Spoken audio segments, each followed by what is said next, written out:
perfect for you going from old school to the Well, new school. Yeah, because there's so much. Play it out. Good morning, everybody. We got to get going here. Yes, yes. Oh, I'm Time to get rolling here. So, you know why? Because when you were texting me.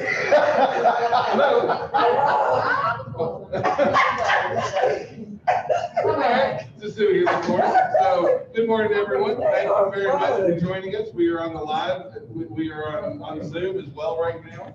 This is a 3-hour continuing education class. My name is Alan Richardson. I'm the managing broker. Let me turn around and talk. So my name is Alan Richardson. I'm the managing broker here. So this is a 3-hour CE class, so you will need to be on for the full 3 hours in order to obtain credit. This is live as well as on Zoom, so we have both types of participants. If you're online and you have a question, please post it in the Q&A. We also have some of our branch managers are logged in there as well, and they can answer any kind of questions that you have in chat. So you can have taken this class more than once every 12 months. And this is also part of our relaunch series. This is our 3rd class of 6 that we do as part of our post license, as well as trying to relaunch your real estate business. So thank you guys for joining me this morning. I appreciate you guys. Our sponsor will be here in just a minute. They're not here yet, so I'm gonna let them talk when they get here. But we really appreciate the Chick-fil-A and whatever the parfait with the chocolate stuff is. It looks weird, but it tastes good. It tastes really good. So it tastes good, just it looks a little bizarre. So, all right, well, I want to kind of jump in here real fast and kind of get us started. So this is a class where we're going to be talking today about business planning.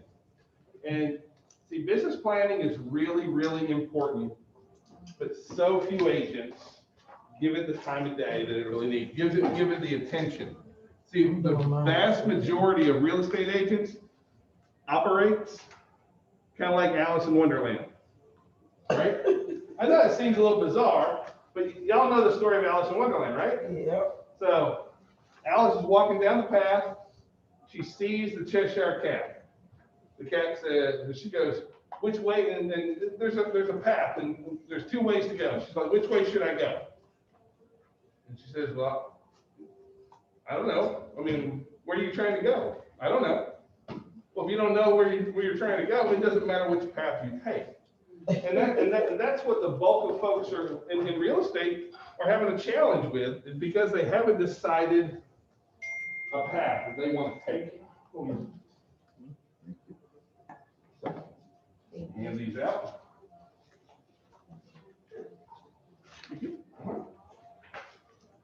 So, I just handed the workbooks out here. And for those of you online, you can find those at maximumpartners.com/CE class. So the handouts are going to be, it's not going to be every single slide. And I do that for a reason. This class is going to be very different to the other classes that I normally teach. This is a class that you will get out of exactly what you put into it.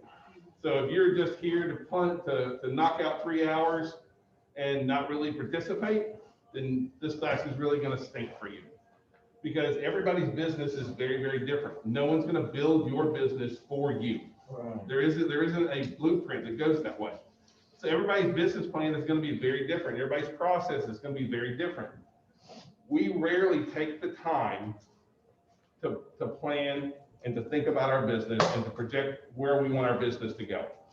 We generally, we'll drop everything to go help a client, but we won't stop and take some time and plan out our business and where we're trying to take it.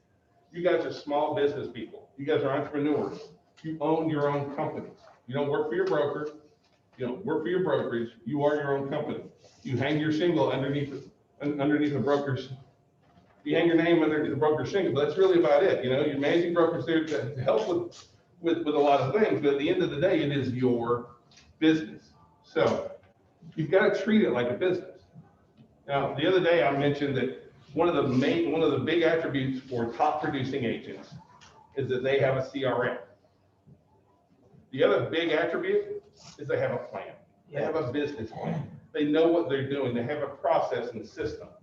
And that's what I'm really going to encourage you to kind of move into today, is to take the time. I'm going to give you time. There's going to be periods, we'll stop for 5, 10, 15 minutes at a time today to let you take a moment and write out and plan your business plan. I did that because before I did that, everyone would this is how we do most CE classes, okay? We go to the CE class, we get all pumped up, woo! We get in the car, right? That's kind of what we do with it, right? Seriously, it kind of ends there. So I want you to take the time today. I'm going to give you the time. Please take advantage of that. Please fill this out. I'm not going to ask you to show dirty laundry or things like that, but we are going to talk about a lot of stuff. And I'm going to ask you to kind of look at your heart, search your soul, what you're trying to do and how you're trying to be effective. So, okay, I know I'm going to butcher this. Ikigai, this is a Japanese culture concept. And basically it is a reason for living. And according to the Japanese culture, everybody has it. But this is where you put together what you love with what you're great at, what the world needs, and what people will pay you for. Okay? It sounds, I hope it resonates with you, kind of thing. Because it's one of those things that really is vastly important to you. It should be vastly important. This should be the right choice. We have a very high percentage of agents that fall out after a short amount of time in the real estate business. Why do you think that is? Well, They don't have a plan, don't know where they're they going. don't have a plan, right? Well, they don't have a plan. They're not passionate about it. Maybe, there's a lot of folks who get in because, look, all we do is look at pretty houses and cash checks, right? That's all we do. But if they not. Wrong, that's what we do. I mean, I wish all I did was look at houses and cash checks. It'd be a pretty good life. And not that I'm saying it's not a good life. I love my life. I love what we do. And you can be extremely successful in real estate if this is what you choose to do. Kind of thing. It is not just about money. We'll talk a little bit more about that in a second. So, it all comes down to what is your big why? Why are you here? Why do you care? I mean, what drives you? See, real estate gets old. Real estate gets tough. The grind gets monotonous. And anybody that tells you differently is lying to you, kind of thing. Because they're going to wear you down. And if you don't have a reason, if you don't have a grounding force, if you don't have that passion and that that drive, if it's not your ikigai, then this is not going to be right for you. And as odd as this may sound, I'd rather you decide that now than to waste the next 6 months to a year deciding that you don't like real estate. Yeah. So you really need to do some soul searching here, kind of thing. But having that big why is a big deal, because right now it's fresh. You're in a C class. You're learning. There's a lot of excitement going on, but it gets old. It gets monotonous, and you have to have that driving force behind you. So your why is more important than your money. See, money in real estate is a byproduct of doing a really good job at something that you love. If you're here for the money, leave now. I mean, if that's your only driving force out there, kind of thing. Because I know a lot of very well-to-do people that have a buttload of money and are the most sad, miserable people on the planet. Okay, because that's their entire life. When that's your why, that's a pretty shallow life. Now I'm trying to be mean about it, but in real estate, being very successful is a result of doing a good job at something that you love. If that's really, your driving factor, that's going to be a big deal. You can be extremely successful at real estate if this is something you want to do. Touch your desks. Sounds weird, right? How'd that desk get here? Real estate commissions, baby. Like, Ming and I, we started this company. We started this company and funded this company with real estate commissions. I wasn't born wealthy. This isn't, This is us working our tails off kind of thing. What's here is a result of loving real estate. And I want you to love real estate too. But if you don't, I'd like you to make that choice now. Yeah. So reflect and think about your big why. What's your purpose? Why do you go into business for yourself anyway, kind of thing? Why do you want to stay in business for yourself?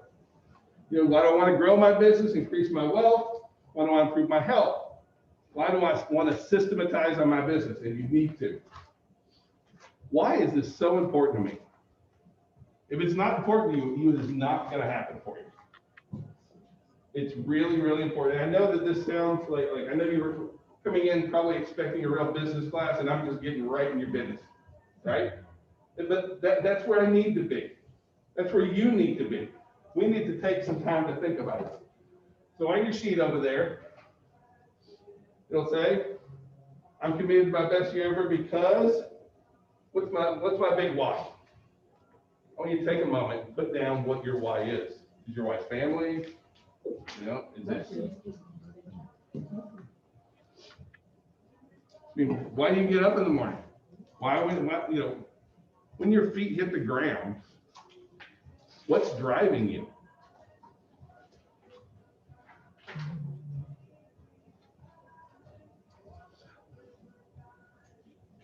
All twisted up. I know. Just need to go, go.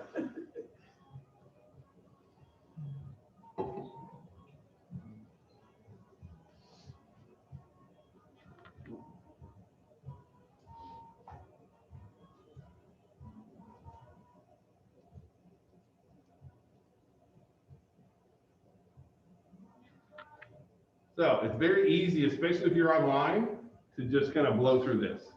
If you'll take a few moments and do some soul searching, you will get a lot out of this, because this is how the whole class is going to be today. So good news, bad news.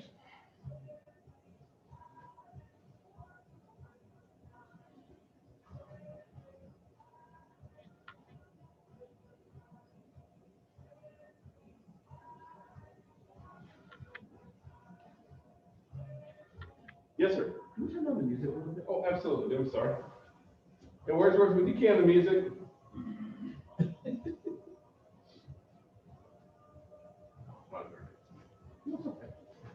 Alexa. Oh, you got it?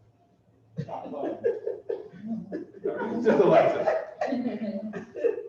Guess I could have screamed that from the beginning. It's like calling your kids. Yeah. They can tell by the tone of your voice what you want. Yeah.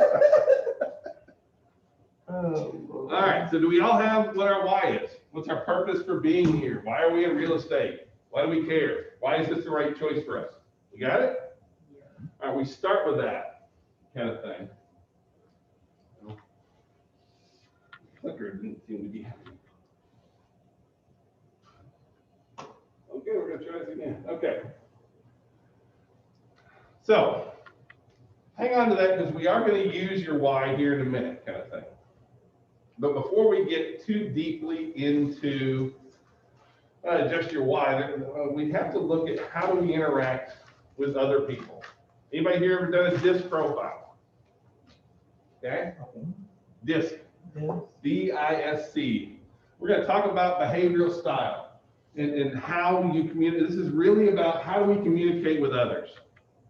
Okay? You think that communication with others is a useful skill in real estate? Yes. Something you would need for your business? Yes. Absolutely, kind of thing. So, I want to ask you some questions. Which term best describes you? Forceful, enthusiastic, patient, or cautious? Pick one. I know you have more than one. Pick one. But only pick one. Only pick one. We Okay. writing this down? Well, this is for you. Okay. There is more information in your book kind of thing. So, but I want you to be thinking about this kind of thing. What words would your friends or family use to describe you? What do you think is your most outstanding characteristic? Patient. What real estate activities do you love? And what real estate activities do you hate? Okay? Think about that. And see, at the end of the day, what we want to understand is where we fall on this DISC profile. And the DISC profile is D-I-S-C, dominance, influence, conscientiousness, and steadiness kind of thing. So Wow. let's break these down a little bit, but understand that here, what I want you to take out of this is that you have your own style. Other agents, buyers, sellers, they're also going to have their own style. But we all see the world through whose glasses? Our own glasses, right? Yeah, And we think that the rest of the world looks at every situation the same way. they don't. They don't. Let's break down the four styles a little bit more. You know, that's just kind of, you know, an overview of you know, the different breakdowns, but I'm going to break it down even more. We're going to go one by one here.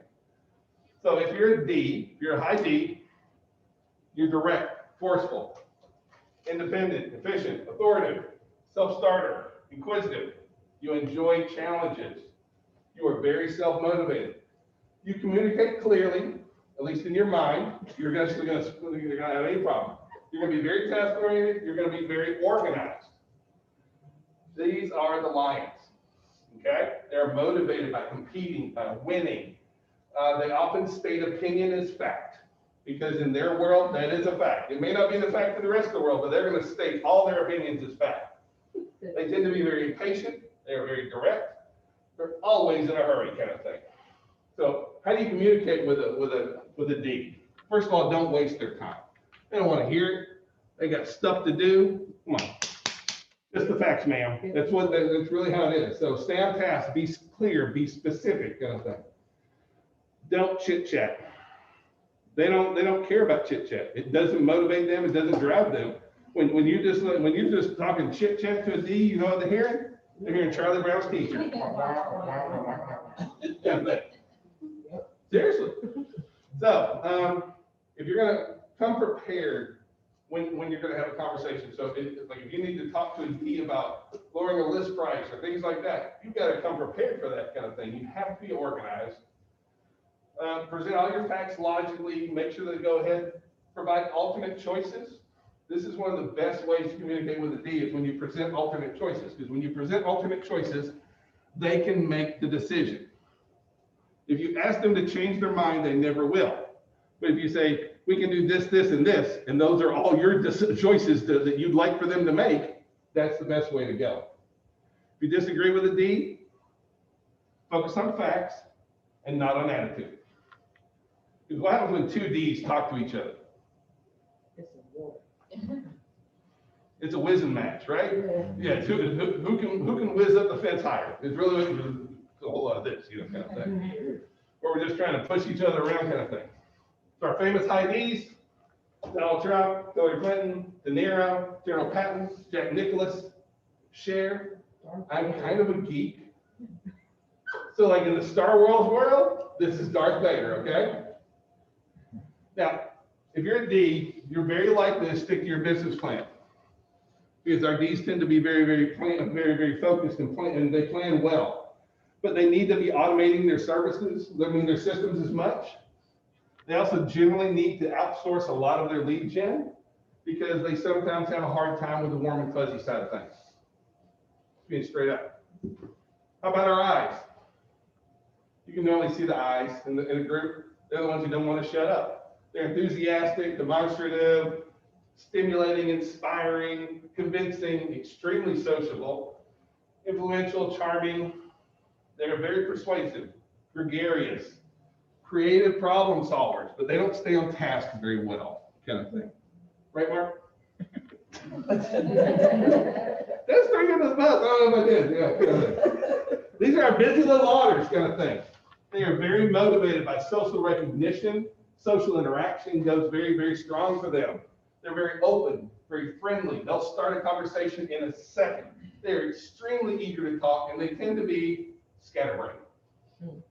They're all over the place. Really? So if you're gonna communicate with an I, you want to talk and ask about their ideas and goals. Is this going to be a short conversation? No. No, because they love to talk. So, you know, it's not going to be like, we're not going to sit down and go through just the facts, man. Oh, no. How's the kids? What's going on? Blah, blah, blah, blah, blah, blah. You know, 45 minutes later, you're like, can we talk about real estate?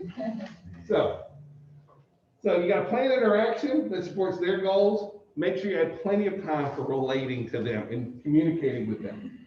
Do not drive facts and figures. They don't care. Okay? I know it sounds weird. You have to help them get organized or be organized for them. Eyes are generally not very well organized, kind of thing.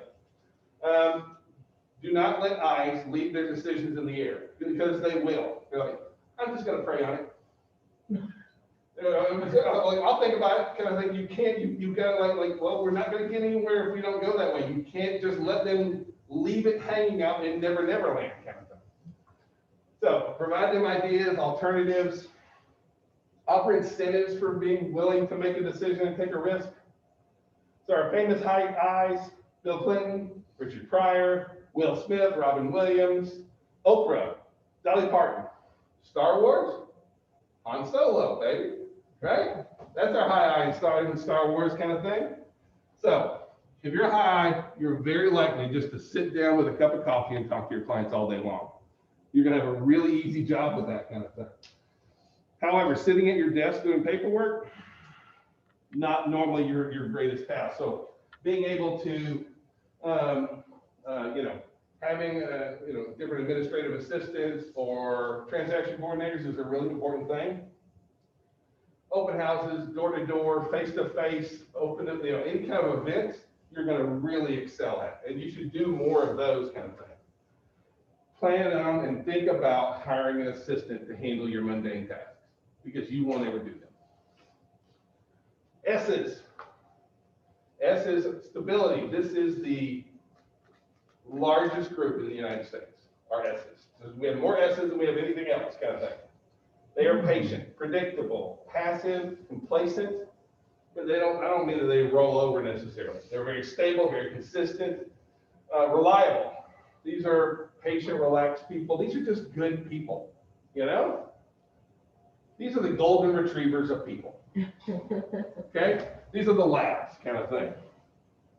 These folks are very motivated by contribution and cooperation kind of thing. They're calm, easygoing, you know? They listen well, they communicate well, they're very supportive, very steady. When you're going to communicate with an S, you can't run straight into business. You have to take some time to show that you care. Like they're not going to be as outgoing like as an I, but they want to know that you really care. And again, this is our biggest group in the United States kind of thing. So you got to show sincere interest. Sometimes you have to really work at it. It has to be an intentional thing on your part kind of thing. You still need to be very logical and present all your points in a very systematic manner. They love for you to ask how.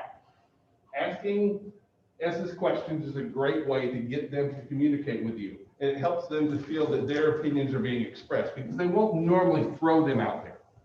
Like if you talk to an I, they're going to tell you in a second what they think. Sometimes in essence, you have to kind of pull it out of them a little bit more kind of thing.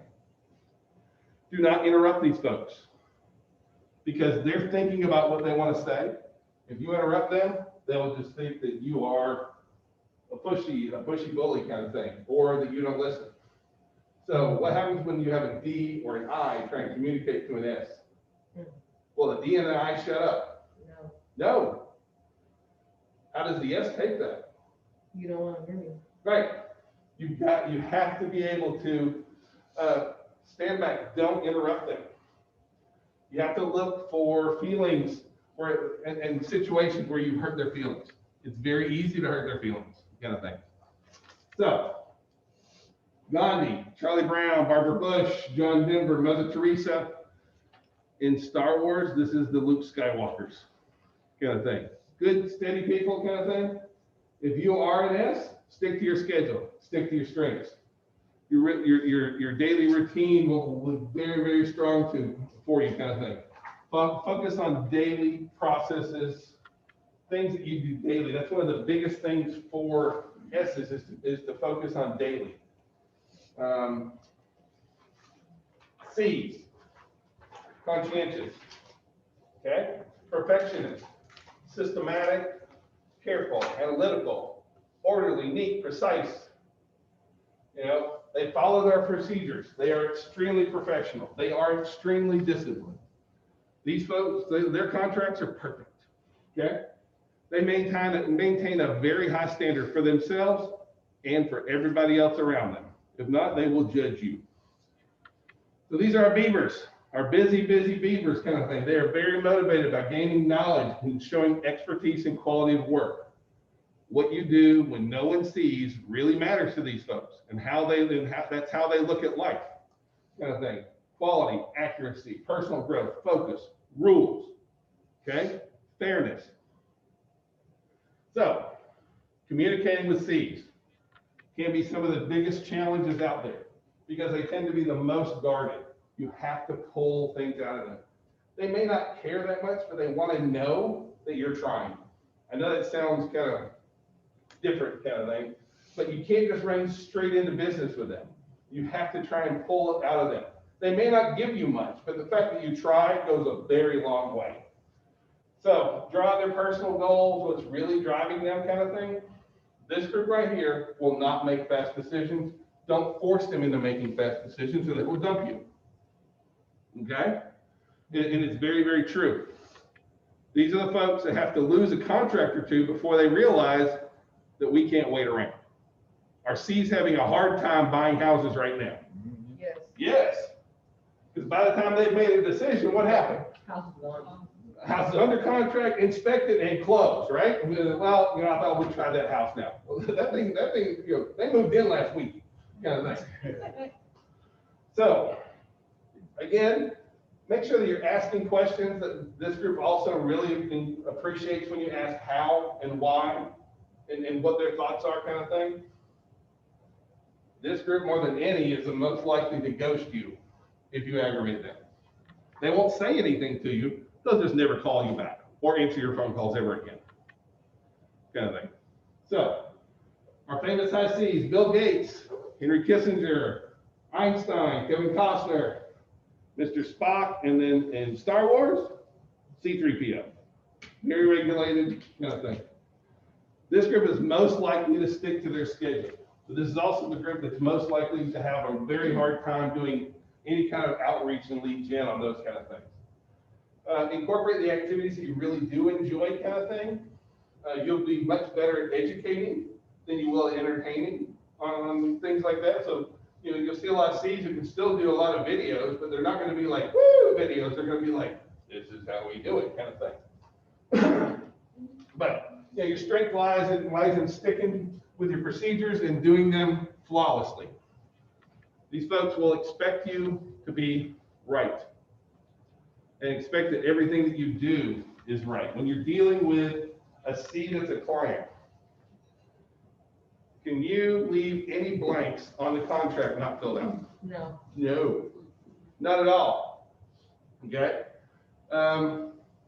Like when it comes to scheduling appointments, they want to know where, when, they're going to show up 5 minutes early, their desk doesn't look like mine, things like that. So, we got to talk about how to identify the styles. Now, if you go to www.123test.com/dispersonality test, you can do your own. Really? That one's mine. I'm a high DI kind of thing. So, everybody has a different one. Everyone has a certain mix. You are not going to be just one style. But really the reason why we talk about the primary style is it's about what's your dominant style. What do you revert to when you get stressed? Like I'm a high DI, so I do have a lot of I in me. But if you push me, what's going to come out? D. Poke the bear. You're going to get the claws. So that's my dominant style. So when I'm stressed and when I feel pressure, that's what I'm going to go to. And that's why we really focus on that, because our real estate transactions are stressful. Yes. Yeah, they can be, kind of thing. So understanding that kind of thing. So we have to understand what our style is, but we also have to be able to identify what other people's styles are. So how do the different categories make buying decisions? So what about our D's? Our D's want a quick sale process. They think very independently. They only want the facts, just the facts, man. They focus on the big picture. These folks tend to be our risk takers. So what's the quality that you normally see in investors? D's. A lot of investors are D's. And it's not just, but you have to think about that's kind of how they're wired, right? You know, they don't mind taking risks. They don't mind being the first in out there kind of thing. They have no problem going for it. So, but you know, that's a great way to understand them. How about our eyes? They want popular. They know what the popular, what this year's paint colors are. They want you to know that kind of thing. They are very, very people focused. Okay? What everybody thinks is so important to this group kind of thing. They don't want a lot of product information, but you got to protect them. Okay? I've shown a house to a lady a couple of years ago, well, several years ago, and she's like, "Oh, it's so beautiful. I love this house." I'm like, "Ma'am, there's a giant crack in the side of the house outside. Did you see the kitchen?" "Okay, ma'am, there's there's like a 2-inch crack down the outside of the house." "Yeah, but the whole layout of the house is just perfect. Can't somebody just fix that?" Like that's a structural deal. That's a big deal. So, you know, they are going to be extremely emotions and focused especially when it comes to buying kind of thing. They are very optimistic. They're also very much feelings based. I've shown an eye a property before, and we walked in the front door, and they go, "Stop. There's a presence here. I can't go any further." Now this house had everything, right neighborhood, right school district, size, price, but they walked in the door and said they felt a presence that bothered them. Were they going to buy that house? No. Was there any point in going any further? No. Does that make a lick of sense? Nope. No, but hey, it's reality, okay? So you gotta understand that that's going to be part of their buying decision. Would it have done me any good to try and sell them on this? Nope. No, because this house had an aura. I don't even know what that means. It's That's okay. So they also tend to be extremely impulsive and quick. Yeah, let's do it. Like they'll wait to make a decision, but once they do it, it's done. Kind of thing. Now our S's need to check and double check and check and check and check. And they're not quite to the C's, but they do want to double check. Your S's are going to consider everyone in the transaction. And this is very important for us for a couple of reasons. First of all, if you show an S a house without their spouse, what are you going to do next? Show the house. You're going to show it again. Yeah. That's right. So, you know, is there any point in showing an S a house without the spouse? No. Nope. Okay?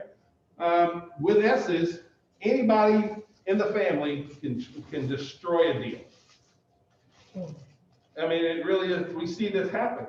You know, we had a situation where we had a seller ready to list their house, ready to go out there. Guess who didn't want to sell? Teenage son. Yeah. So, but S's care about everybody. They want to know what the commute is for their spouse. They want to know that everyone is signed off on. Everybody matters. And you know, they know that everybody's going to live in this house together, and it matters to them that everybody is happy with it. They want that, and so when you're selling a house to an S, are you ever just selling the S? No. You're selling to other people. Right. You're selling to everybody else in the household as well. Yes, it has to check off their boxes, but it's got to check off everybody else's boxes. So they look for a sounding board. They need reassurance. Yeah, that is a beautiful house. No, I do enjoy that kitchen. I think the kitchen is a perfect layout. That kind of stuff goes really, really well. They tend to be a little bit slow, not as slow as our C's. They just don't want to disappoint anybody. Again, these are the golden retriever of people. They don't want to upset or disappoint anybody in the family. And so it really does matter. This is a point where they truly care. Now our C's need a ton of supporting information. They don't care about your feelings. These are the folks that get a radon inspection on a home, kind of thing, right? They're going to check and double check and triple check kind of thing. They want to make the correct decision. So they are also kind of slow to speak. And it's not that they're trying to be anything like that. They're processing. You have to give a C time to think. But you can't get them just think, or else they miss out on all the opportunity. Right. This tends to be our slowest group. This is also our rule followers. It's very important to them that everybody follows the rules. You, more than anybody, especially if you're talking about buying and selling, you have to be the first rule follower kind of thing. And so if you send something over and it doesn't have every box checked out, if it doesn't have any of this, you know, if it's not exactly right, if things aren't done, if it's, we'll take care of that later, what does we'll take care of that later mean to a C? Because you're doing a crappy job now, kind of thing. So with them, they like to focus on facts and details. These are the folks that read all the Amazon reviews. And that's great, but that's how they buy. We have to understand that we're going to be effective in communicating with these folks. Because is it going to do any good if we don't look at these transactions through their eyes? No. This is how they're buying. So we have to understand this may be how we buy, but we're not buying the house. So what motivates them to buy? Are these achievement and status? They like the McMansion. They like to look good. They like being out there. They want it quick. They like a lot of speed. Again, that's because they're investors. Well, you know, we see a lot of D's are investors, but we also see a lot of D's that take advantage of who? Not take advantage in a negative way, but take advantage of who's that use what services. Speed needs. iBuyers. Kind of thing. These are the folks that will work with offer pads, open door kind of thing. Your D's, a lot of your D's need a sense of victory. It doesn't have to be a big one always, but sometimes D's have to have some kind of a win. Man, you know, we've had clients before and like, can you get $100 off? This is a $500,000 house, right? Well, you know, just you know, knock off $100. Do they need the $100? That's $100 financed over 30 years. It's pennies, right? But they needed the win. You know, we've had D's that like, can you get them throw in the lawnmower? You don't have a lawnmower? Well, I have a lawnmower, but theirs is nice. Like they just needed a win. Understand that. They enjoy being risk takers. They enjoy looking like risk takers. They have no problem with that. They're okay pioneering, be ahead of the crowd. This is why a lot of D's tend to gravitate towards investors, because they'll go out there and try things. They'll take those risks, kind of thing, and they enjoy that. How about our eyes? Popular. They want to know what's popular. They want to be in the hip, trendy, cool areas. They want to stay in, you know, in like a place in the W or things like that. You know, like it matters to them what's popular, what's trendy, what's cool, kind of thing. They like that. They also like fun and interaction. Recognition is very important for them. You need to stroke them a little bit, kind of thing, you know. They also like very much to be very visible. You know, eyes are not going to be quiet about their purchase. Okay, it's going to be everywhere. S's need safety and security. So what do S's always want to know when buying a house? Is it safe? How many break-ins? Yeah, you know, what are the police reports? What's the neighborhood like? Is this a good neighborhood? Yeah. That's a tricky question for a realtor though, right? Because what constitutes good and bad? The best thing is for you to share different resources with them. This is the county or the city or you know, this is where you go check out the police reports. You can pull up an interactive map, that kind of thing. Sex offender registries, that kind of thing. They're gonna check that. They want to know if there are any registered sex offenders in the neighborhood. What's the other big one on there that matters to this group more than any other? Family. Family, and therefore schools. Schools are really, really important to us, kind of thing. So family team impact, again, how this purchase is going to affect the entire family is a big deal to S's, kind of thing. They want it to be as easy and simple as to maintain routines and make life. Fairness is really important here. And I mean, I think everyone said, well, of course you want to be fair. But if you've been through a lot of real estate transactions, are a lot of our sellers fair right now? I mean, very honest, just being very honest, it's a seller's market right now, Yeah, right? it is. So do the sellers have to be fair right now? No, Are some of them?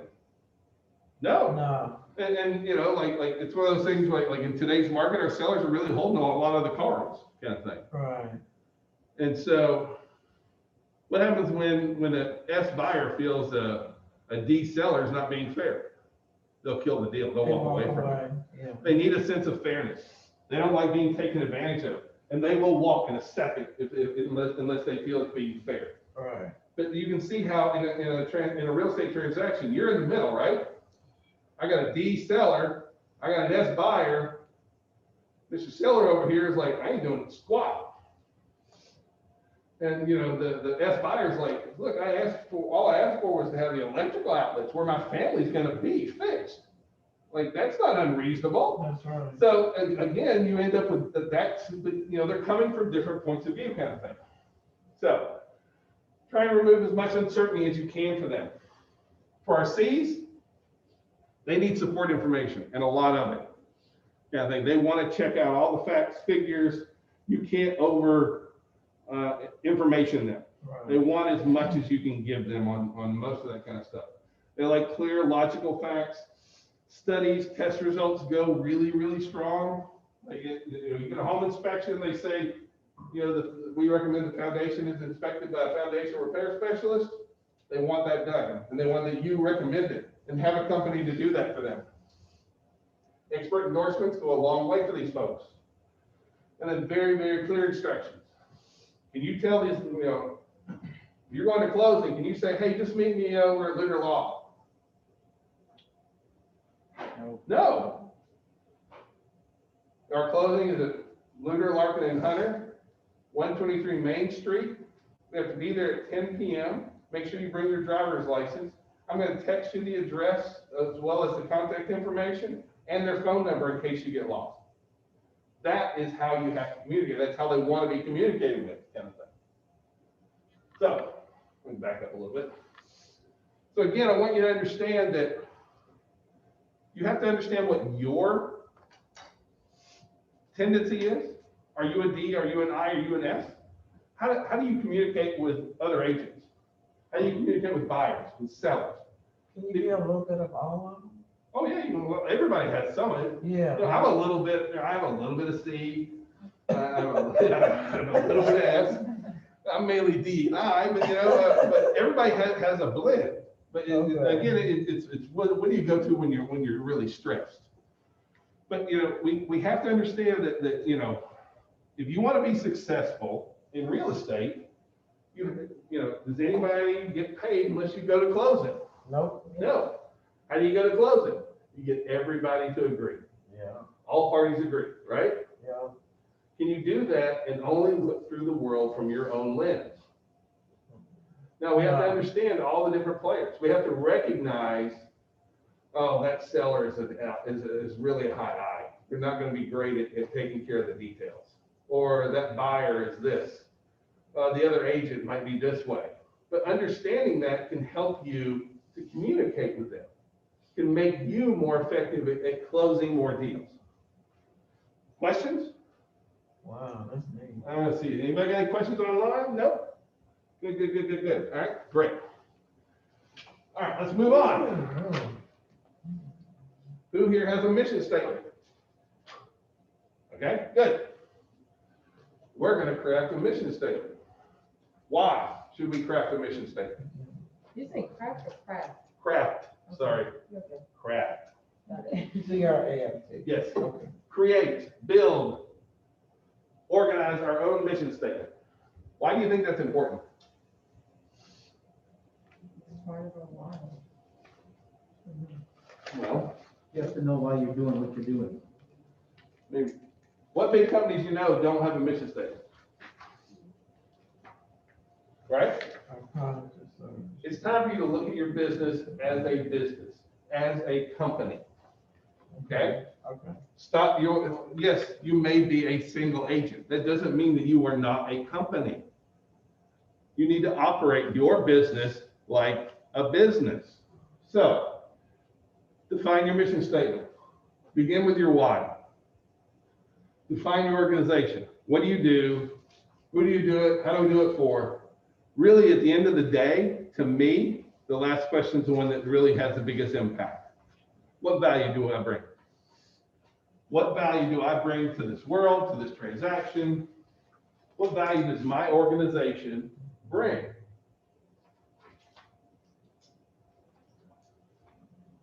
All right, when creating a mission statement, I want you to go ahead and take a minute and I want you to write out as much of it as you can. It's okay if it's a big, hairy paragraph kind of thing. Then go back and edit it. Take all the fluff out. Try and narrow it down to a sentence if you can. Ask yourself some questions. Is it memorable? Is it brandable? Does it excite you? Does it represent you? Is that who you want to be when you grow up? Right? How about some good examples of them? You know? Now, these are not all just real estate. These are, like, to glorify God by putting our client's interest above our own, providing the highest level of honesty and expertise. Modernize the process and the experience of buying and selling real estate by cultivating a spirit of collaboration, innovation, and integrity. We are life changers. We inspire, guide, and champion our clients, colleagues, and community through real estate. Are those great mission statements? Most of these are real estate statements. You have to decide what does your organization look like? Do you guys know you're an organization? Yes. Well, a lot of times agents have a hard time wrapping their head around the fact that you are an organization. Like, you might be a solo agent. Are you still an organization? Yes. What partners do you have? You have yourself. Who else? Broker. Who else? Other people that you, other Other agents? Vendors, contractors. Yeah. Closing attorneys, Yeah, lenders, yeah, home inspectors. yeah. Are all these people part of your organization? So who you Yes, bring in your they are. organization really, really matters. But you have to think through the entire process. What do you want to be when you grow up? Right? More? Sorry, some of these are hard to read in this room. Yeah. Apologize about that. So then on here we have, these are much more slogans than necessarily mission statements per se, kind of thing. Making realty dreams a reality, that kind of stuff. You can have slogans in there as well. It doesn't necessarily have to be. So, but we need to take a moment in your book. You're going to see in there. Craft your mission statement. So, I want you to take 5 or 6 minutes, and I want you to think about your organization. Think about your why. Think about your goals.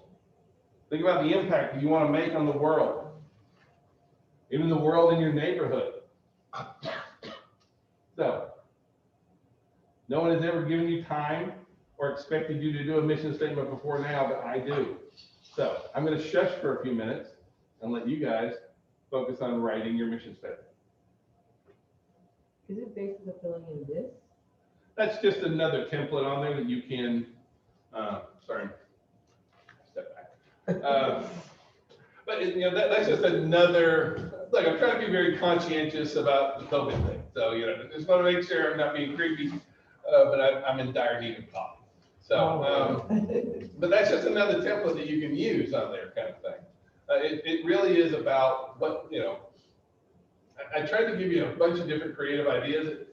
Some of you will be like, my mission statement is this one, like I do real estate. Okay, that's okay for you if that's what you want. But I really think it works much better when you think through your organization. You think about the experience that you want to deliver. There's a bunch of real estate agents out there. How do you stand out? It starts by defining who you want to be, who you are, what makes you different. There's a whole lot of sea of same out there.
Weird to have a class where nobody talks, right?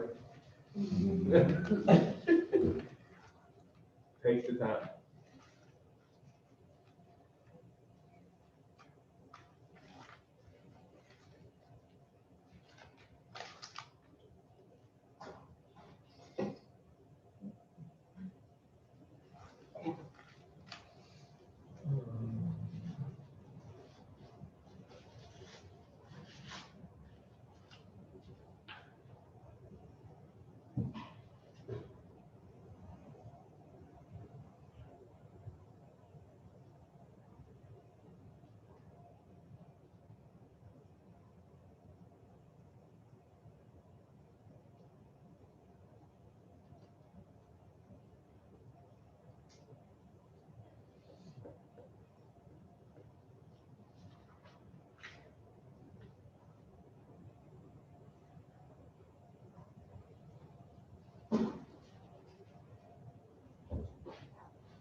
Anybody want to share? Go for it. My D. Called it, didn't it? Okay. No, it's so funny. Honestly, we're both DIs. I think we said this before. Yeah. So honestly, it's so funny. So I already kind of had like a small motto, and it's so funny. You read out one of the lines I already had in mind. It's so hilarious. Okay. So it says, here at Millennials Realty, I'm here to make your realty dream into reality, helping and assisting you in finding your forever home while making the process as easy and smooth as possible. So come on in to Millennials Realty, where you'll always feel like family and at home. Cool. That's nice. When's your commercial coming? Yeah. That's your radio member. Very Very nice. good, very good. It's actually here. Yeah, okay, good deal. Look, it's important that we have an idea of what we want our organization to be. You know, the kind of company that you want to create. You are, I keep stressing it, and that's because so few people look at their real estate business as a company, as an organization. And they look at it as, I'm just a solo agent, I just sell real estate. Oh, you do so much more than that, or you can do so much more than that. So, all right, let's jump into our target client. Should you have a target client? Everybody's. See, that's the problem, that's why I go through this, is can we sell to folks legally, can I sell to folks in Augusta? Legally, yes, but Yeah. you don't know. Maybe not ethically. Can I do buyers? Sellers? Yeah, I used to do Investors? just a buyer. Wholesalers? Yeah, Short sale? yep. Right? I mean, but the thing is that there, one of the things I love about real estate is that there is so many ways to be successful. Like my wife and I, we are very, very different agents. But That's probably a and good so thing, we've never worked the same types of business in real estate. But it's that way for everyone. There's a lot of ways to be successful. And you'll find that the agents that use a rifle approach as opposed to a shotgun are more effective, have greater success. That doesn't mean that we don't do other types of real estate. But I'm talking much more about how we market ourselves and how we're known. How hard is it to be known to do real estate in Atlanta? If you're Mark Spain with that kind of budget, can you be known? Yes. Any of you guys got a $40 million budget or whatever he has for marketing? No, I don't either, kind of thing. So if you don't have this massive budget to be able to do that kind of process,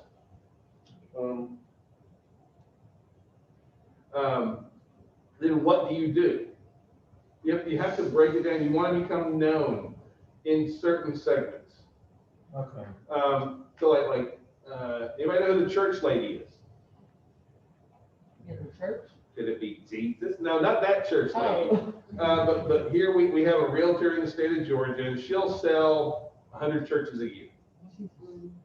And so we got a contract on one of our properties, and it was a church lady. And I called and I said, "Hey, is that a church? What are you doing?" Just messing with it. And she's like, "Oh no, but this is a pastor that I got to know. I sold their church and helped them buy another one. And so they needed to buy a house and they used me." That's how it works on everything. Like I work primarily with investors, right? And so, I often use the story of, an investor, he's like, "Hey, I got a trailer down in, on a couple acres down in the middle of nowhere. Can you list that for me?" Sure. Am I trying to be the trailer king? No, that's not my goal, but I can do that, Right. But the whole thing is that you can't be, well, not only can you not be great at everything, you can't be known for everything.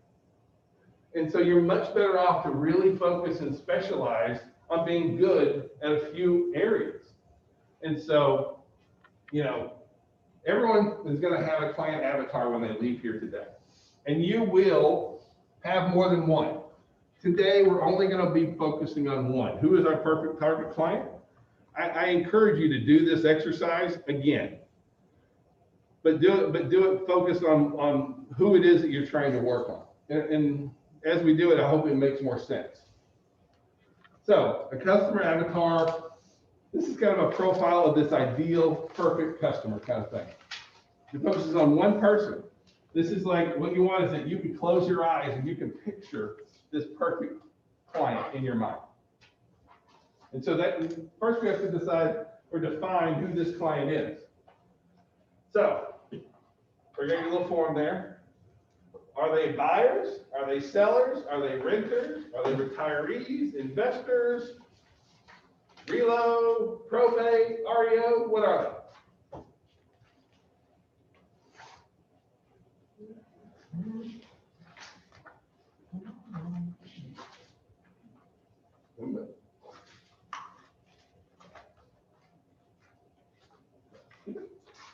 Yes. There it is. Oh, it's early. We skipped it. Sorry.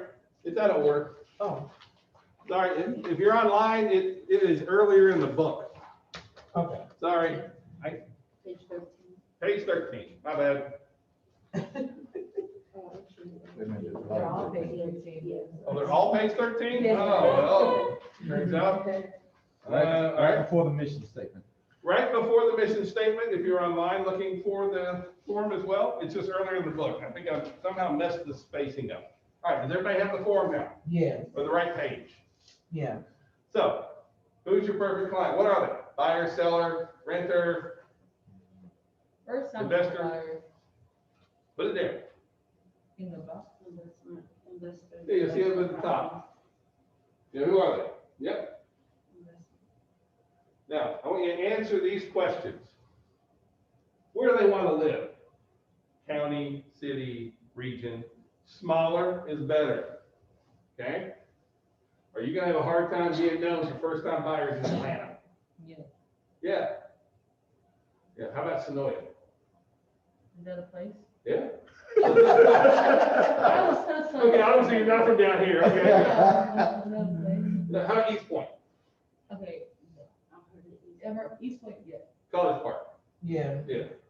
Okay. Dunwoody, Midtown? Yeah. Anywhere. Okay, yeah, but what I'm saying is that you want to become known in an area. So where does this perfect client live or want to live? What's the region? Some neighborhoods, I mean, some agents, this is a neighborhood. Well, but for an investor, it wouldn't be in the neighborhood. No, it wouldn't be. Maybe it's the Southern Crescent, or maybe it's, ITP or something like that. But investors is going to be a bigger area for sure. Right.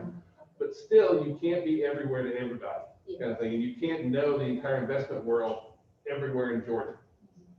So, location. So where do they want to live?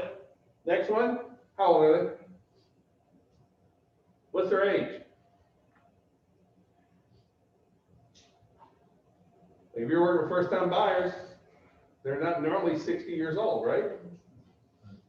Not No, normally. not normal. Not normally, but it can be. They could be, Yeah. but what we're trying to do is we want to be able to market ourselves to be able to reach out and engage the biggest group that really makes sense. Probably the next one. How much money do they make, or how much home can they afford? And what I mean, let's say you're going after first-time buyers, millennials. Well, there's two types of millennials. We have some millennials that are older millennials. They're 30 to 39 on average. And they're buying their first homes that are much bigger with a much higher income than younger millennials that are buying their first home. And so you want to understand who's this group that you're trying to target. Right. Because if you're targeting younger millennials that are 29, their average income is somewhere between $75,000 and $80,000, their average household income. Whereas older millennials is between $100,000 and $110,000. They can afford a lot more home. But you have to just understand, who are you targeting? What's this perfect client look like? So we know where they want to live. We know how old they are. We know how much money they make or how much house they can afford. Next one is, what's their household makeup? Young kids, older kids, LGBTQ, doesn't matter, I don't care. There's nothing wrong with that, I'm not targeting anybody. But what does this client avatar look like? What does their home life look like? Do they have older kids? If I'm targeting sellers with older kids, is that, what kind of segment is that? How old are they gonna be? All that fits in when you start marketing yourself. You want to market yourself to this perfect client that you're looking for. And then the last one is probably one of the biggest questions that you can ask yourself. And that's, what's their concerns? What are they worried about? What keeps them up at night? In a real estate transaction, what are their feelings? What are their fears in buying and selling real estate? Because it's very, very different. What's a first-time buyer worried about right now? Credit. Credit? Yeah. What else? I want you to think through this with me here a little bit. The competition in the market, right? Yeah, the inventory's low. Yeah. How much money they gotta put in? Down payment, yeah, you guys are following me here. Yeah. These are all concerns. Yeah. If you can handle a concern, can you help these clients out? Yes. How about for sellers? What are their concerns? Getting the house sold for what they really For want. what they want. How much money can they get? Yeah, How about this one right now? Where will I move to? right. Like, I can sell your house and make you homeless in no time at all right now. Right. But if I ain't got your new house to go to, that's actually a selling issue right now, Yeah, is turning them into a buyer. Because if you're not a buyer before you sell, you're homeless. So we have to understand what these concerns are, because if you can address fears and concerns, if you can answer their fears and concerns, you can help to attract the kind of people that you're really trying to work with. So if you're trying to work with, I'm just throwing it out there, younger millennials, in downtown Atlanta, that are somewhere in that 20 to 29 age group, makes about $75,000, $80,000. And you think, okay, well, they're worried about down payment money. They're worried about savings. They're worried about credit and, about having their credit pulled, that kind of stuff. Mhm. Can you do a series of Facebook posts Yes. answering those kind of questions? Yes. Who's going to respond to those kind of questions? People that are interested. People that you, right? Because it all works together. Now you're starting to attract the people that you want to work with. Right. But you have to decide who these people are. So do you all have your client avatars done now? Pretty much yes, or like pretty much no? It's either done or not, Mark. My high eye. Go on. That's a yes. Or maybe I want to think about it. That's how I'm gonna tell you what you want to hear, so you leave me alone. What answer are you looking for? Yeah, exactly, yeah. What answer would shut you up? That's really what we're looking for. So again, does everybody have their client avatar? Because we need that to move into the next piece. Okay, so now, again, I do stress that you should have more than one. Yeah. Do this exercise again. It is very, very healthy to do this exercise more than once, because you have more than one type of client. But, it's smart when you do this for the different segments that you want to do. This ties directly to the lead systems that we talked about on Monday. So if you're trying to generate these leads, how does that lead system work in conjunction with who's the perfect client that you're trying to attract? Does that make sense? All right, let's talk about an elevator speech. Okay? Everybody needs an elevator speech. Okay? You really do. And they're not super hard. See, we have a lot of opportunities when we're out and about. Even in the age of COVID, I know it's a little different now, but we have the opportunity when we meet people to attract clients to us. But a lot of times we don't take the time to figure out who we are. How do we communicate that? So I want to teach you a script. I help into so. Come on, say it. I help into so. I I help have into so. Good. So I help. Who do you think you help? Client. No, when you think about your kind avatar. I help first time home buyers I help first-time home buyers. I hope In? so. in finding down payment assistance. No, where? Where? Oh, Think in as in location. I help first-time buyers in Metro Atlanta. Metro Atlanta, kind of a big area, but we're better off narrowing that down a little bit. Where do you live? Covington. Huh? Covington. Covington? Okay. We can figure that out. It's a group Yeah, we'll work together. We're gonna create our own right here. Yeah. So I have first-time buyers in Covington to do what? To find the home of their dreams, so They can live their best life. they can live their best life. Teamwork. You can adjust this to any situation.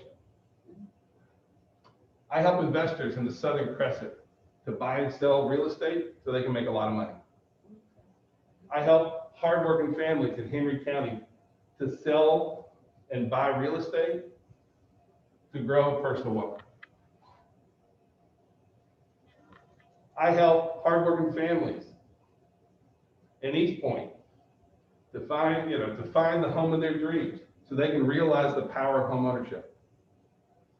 You can change this and edit it to whatever you have. See, the deal is that you need to be able to express who you are when you meet folks. A lot of times I'll meet folks, you'll see people and be like, hey, I'm Alan Richardson. Hi. Hey, who are you? Andrea. What do you do, Andrea? Well, I'm a school teacher. Okay. Well, most of the time, kind of looking for the real estate thing, but that's okay. We're not going to go with school teacher right now. I did used to be one. Okay, but actually your answer is pretty similar to what normally it is, because normally in real estate, what's the answer that we get when somebody's like, oh, what do you do? What do we say? I sell houses. Well, that's better. I sell houses. Most of the time it's, I do real estate. Real estate. Yeah. What does doing real estate mean? Right, Are you an investor? right, Do you work buyers? Do you work sellers? Do you wholesale properties? Right. right. Do you do bank owned? What does doing real estate mean? You need Right? to say what you want. And so when you really express what you do, people will be very much attracted to you, Yeah. kind of thing. And they understand what you do, kind of thing. But you also have to be able to practice this. You have to prepare it, right? You have to know what you want to say. Now, I can say, I can use this script all day long and be very smooth with it. Why do you think that is? Who's you practice? You said it. I've said it a bunch of times, right? Right. So when you go home, you need to, the Yeah. husband, the wife, the dog, the cat, the kids, the mirror, you've got to practice it. Yeah. Because will you say it if you haven't practiced it? No. No. You won't. That's where you get the, I do real estate answer, which is lame. Lame. Lame. So, I know it's COVID. I want you guys are together. You guys are together. You guys are together. Still stay 6 feet apart. So I want you guys to practice your elevator speech. Sorry, thank you. Brain not exactly working. I want you to practice your elevator speech on each other, kind of thing. So I know online it's a little bit harder to do. I want you to craft your elevator speech, and then if you can, work on additional client avatars. We're going to take about 2 or 3 minutes, and we're going to practice our elevator speeches here. If you're with someone else, go practice in the mirror, practice on the dog, but you have to know what to say when that opportunity presents itself. Go for it. Okay. Good morning, how you doing? I'm doing one. What floor are you headed? I don't have a, I'm sorry? what floor are you headed to? Oh, 15. Let me just push that button for you right there. Thank you. So what do you say, man? Well, we got a long ride, so what do you do? Well, I am a special ed teacher. Yeah, That's cool. yeah. And so I've been working with them for about 20 years. I'm getting ready to retire. Oh, what are you gonna do when you retire? Well, to be honest with you, I want to do something because That's all your I have question, time Linda. There you go. to sit around at home and do nothing. So I'm a go-getter, so I don't know, I gotta figure out what it is I Oh, want. yeah, I know. You ever think about real estate? Lifestyle works and things. Actually, I have thought about real Yeah, I don't know. I actually have a couple of friends that are in real estate, and they actually have told me that they thought I would be great. I think you would too. Sound like you got a great personality. Well, thanks. I've been in real estate for about 3 years, was an investor for about 20 years. So now I help investors, Oh, that's great. buy and sell homes around the, Southern Crescent, mostly around Fayetteville, just so they can, Right. live their impossible dreams and flip the houses and make tons of money. It's enjoyable. Wow, that is It's awesome. a lot of fun. So listen, let me give you one of my cards, because if you ever know of anybody who wants to invest, Okay. or if you want to invest yourself, let's see what I can do to help you with it, okay? Here's one of my cards. Thank you. Appreciate it. This is my floor. I gotta All right, get you have a it. great day. Now, let me tell you, girl, this is the crazy thing. I used to be in the restaurant business. And when I first started in real estate, I would talk about the restaurant business way more than I talk about real estate. Right. It always was second, like the second thought. But now it's like, oh God, I need to talk about real estate. The trick is to ask them what they do Mhm. and be very interested in it, nod when they're going. Okay. And they're gonna ask you what you do. Okay. And I don't know. So start out asking them. you ask them what they do. Okay. Then you realize you only have a short time, but once they, Right. they're gonna, you kind of gotta cut them off and then tell them what you do. Mhm. That's why you have to have this short, Short and sweet. short and sweet, and have a card ready. Okay. And, wear your name tag when you can, but, Of course. as much as you can, but, so, and then you bring the, what you've done for a long time in, when you go into the deeper conversation. Oh, okay. Because that humanizes you. Okay. Right now, it's gotta be the short, quick, to the point, this is what I Right, do. because like you said, I'm going for 15, you were going for 12. So 10, you were gonna be getting off. Yeah. Right. So, you wanna do it again? You ready? Yeah. Okay. Ding. Oh, good morning. Hey, how are you? I am doing great. Yeah. So, what's going on? I mean, where you heading? Okay. Man, I gotta go up to the 15th floor, so let me push that. Which floor are you going I'm going to 10. to? Gotcha. Ding, ding, we're good. Yeah, going up to see the doctor, so. Oh, I know, I hate going to doctor. You too? I really don't. I know how you feel. Horrible. Yeah, well, do you have a home? I do, actually. Yeah, but I mean, I'm ready to sell that thing. You are? It's got too much work, needs stuff to be done, but Oh, wow. Well, I Really? Yes, the maximum one, and I love it. I love it. I've been in real estate since 1986. So you And know, so for a long time, and, the market is totally different now, and it is definitely a seller's market. good deal. Yeah. There's my floor. All right, Yeah, so, here we can go. I give you one? So listen, you gotta do the. All right, so I can I take gotta a do it, question yeah, right. earlier, Okay. asking me Yeah, if, but that's good though. what the, if I go back on any slides, if anybody needs any of the slides that aren't in your book, just shoot me an email and I'll send over, I can either send over a PDF or something like that, which has any of these, if you wanted to see any of these slides, I'll be glad to send to you. Just send it to Alan, ALAN, at MaximumPartners.com, and I'll shoot it over to you. So, I hope that you got something out of that, because, That was awesome. honestly, You did here, better than me, though. yeah, here in the US, a lot of times we associate, like one of the big common questions is what you do. Like we get a lot of identity out of what we do. So that's a very common question, like, what do you do, kind of thing. The other thing is, if you'll wear your name tag, Yeah, my truck's still in the shop, so I still don't have my name tags. So I'm a bad example right now, but if you'll wear your name tags, people will ask you, oh, you sell real estate? sure do. Oh, you're a realtor? That kind of thing. Yeah. That's a great opening line for us. So wearing your name tag goes a long, long way. Mine's in the mail. Yeah, there you go. All right, let's talk about a SWOT analysis, SWOT. Anybody ever done a SWOT analysis? No. All right, all your big companies do SWOT analysis. Analysis, I don't know. But all companies should do. We do a SWOT analysis. You should do a SWOT analysis. Why should you do a SWOT analysis? Because you're a company, right? Right. So, what a SWOT analysis is S is strengths, W is weaknesses, O is opportunities, T is threats. Strengths and opportunities, those are helpful to you. Weaknesses and threats, those are harmful. Strengths and weaknesses, those are things you control. Opportunities and threats, those are things you do not control. So let's kind of go through these a little bit here, one by one. So strengths. What are you just blessed with by God? Like what are you just great at? Know what your strengths are, so you can capitalize on those strengths. A lot of times we, getting the weaknesses, that's when, like, I gotta do this, I gotta do this. But sometimes we don't capitalize on the gifts that we have, on the skills that we currently have.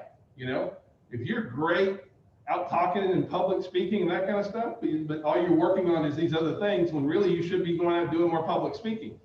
So I want you to take a moment and I want you to go down and I want you to, in each of those 4 boxes, give me 2, 3, 4 But here's the catch. Whatever you give me needs to be the same in all the boxes. Because if you give me more weaknesses than you give me strengths, you're kind of pessimistic. And if you give me more strengths than you give weaknesses, you're a little bit too optimistic. We all have strengths, we all have weaknesses.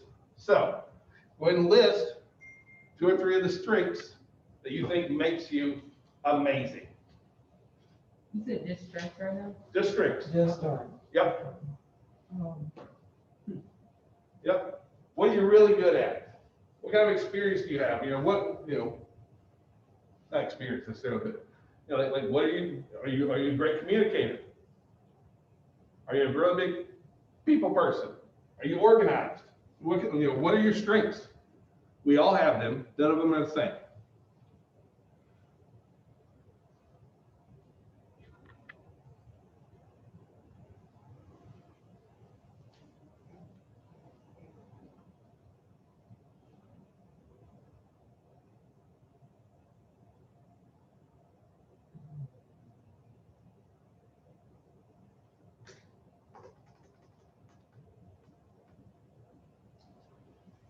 All right. So,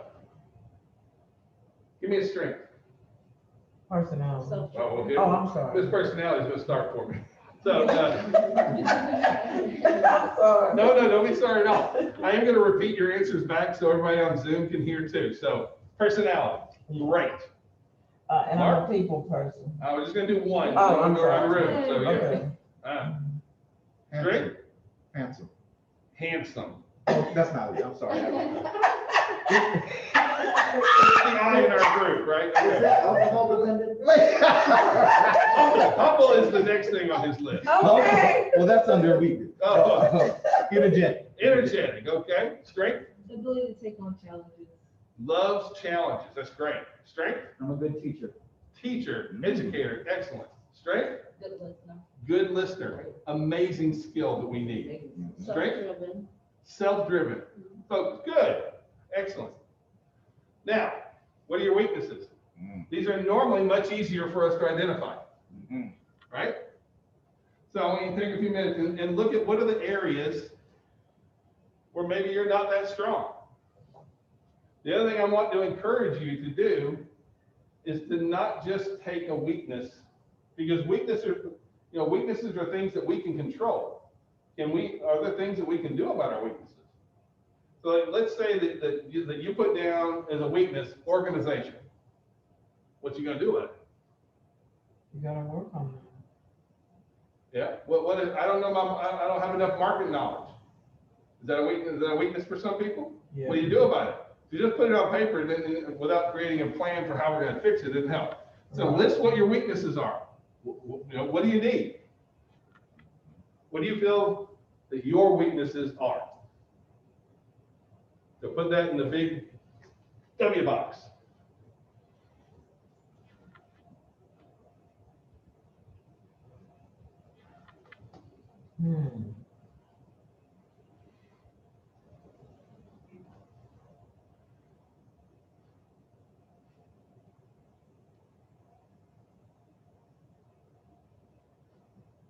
You're there.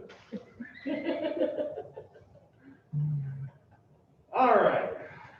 We're gonna start over here this time, Miss Personality.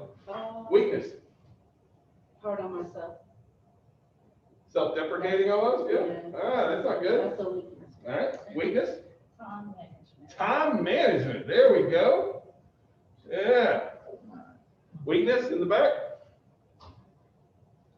Weakness? Thinking. Get distracted doing other things. Distracted, like just that? No, I'm just kidding. Yep, weakness, Taking criticism. you don't take criticism well. You better toughen up a little bit, okay? It's a thing, 'cause I know this because I've been working on it. It's just the fact that I always have to respond to criticism versus just taking it in. I feel the need to respond, I should just take it in. Just That's all. suck it up, I got you. All right. Weakness, organization, all right, I'll just. go ahead No, and give it that's to an you. opportunity, sir. Paperwork, detail, doing. the- Paperwork, administrative, yes, you Administrative, needed an yeah. assistant, that's a Yep. fact. We had several people in the back of the room going, preach. So, how How about weakness, Amy? Well, mine was, being able to deal with criticism too. Because, but I have learned how to listen to what people are saying Mm-hmm. and not run my mouth back to them. Okay? Gotcha. Because I always want to say, you know, like, so if somebody one of my friends criticized me for something, then I can always find something to say, no. You ain't got nothing to talk about. I saw what you did, right? Tell me how much shit. Come on, You can't talk to me about relationships, because I've been divorced 4 times. I've been hell with you. Okay. I got it. All right, well, we are at 10:28, so we are going to take a 12-minute break. So at 10:40, we will come back in and jump into opportunities and threats at that time. So we're going to take 12 minutes. Bathrooms are located in the back, so we're going to take a few minutes, please. Go potty, do those kind of things. Okay. Oh, yeah. All right. It's about time to get running again here. So everybody can get back on from online.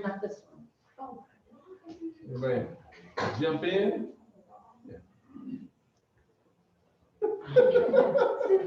I got your digits. Right? All right, here we go. All right, well, let's start jumping back in here.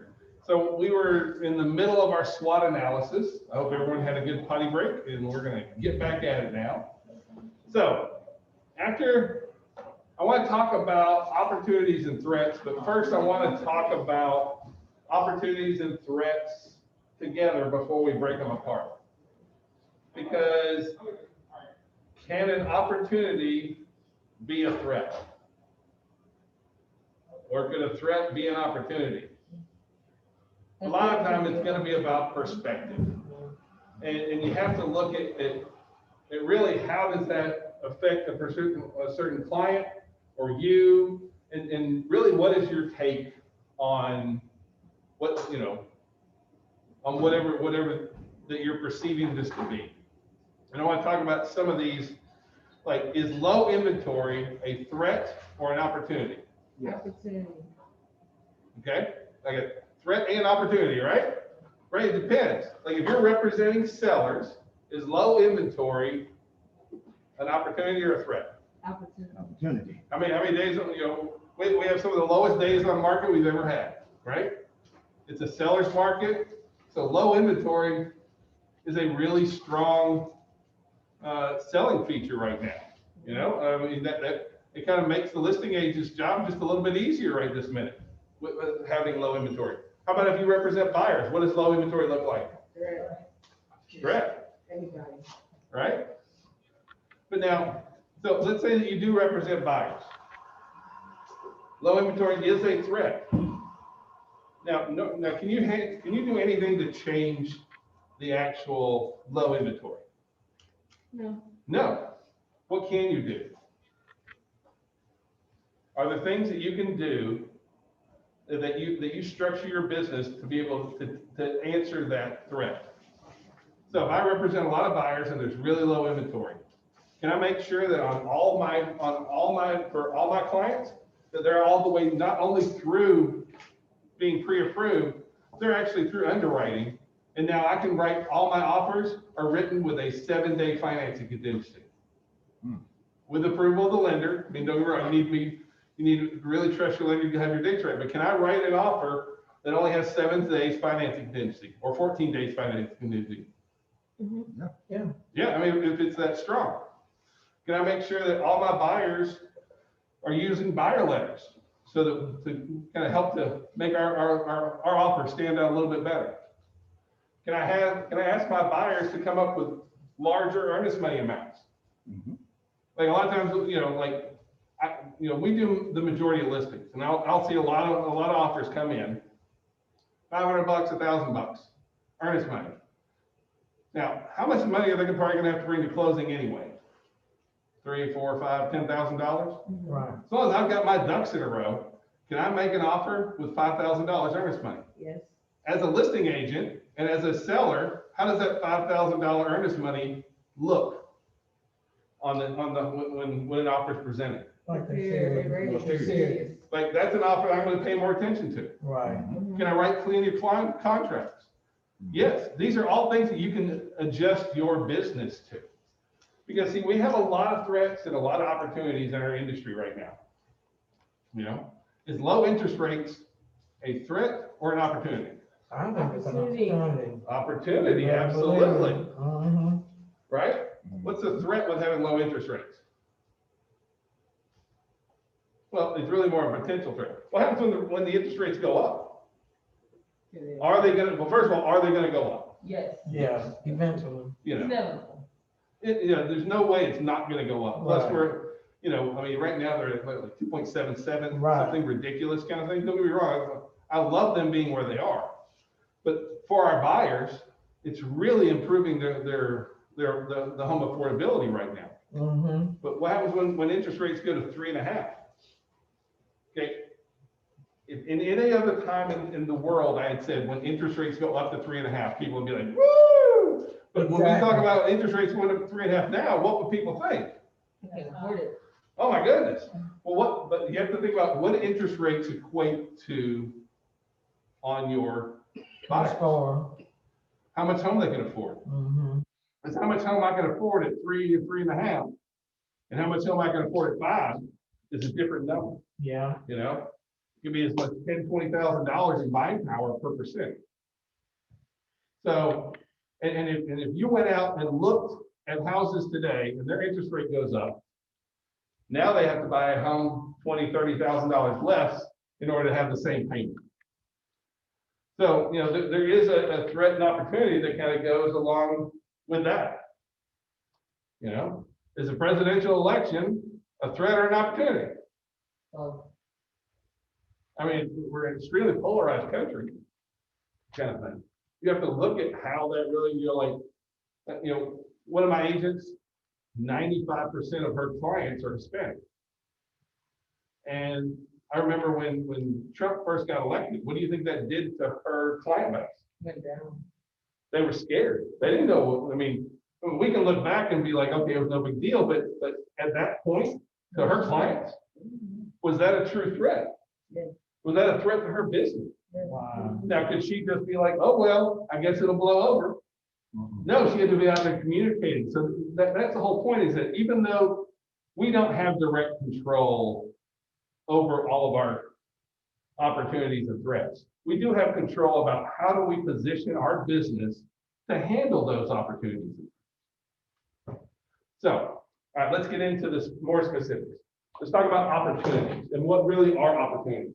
So opportunities are opportunities for you and how it pertains to you. It could be if you came out of corporate America and you had a corporate job.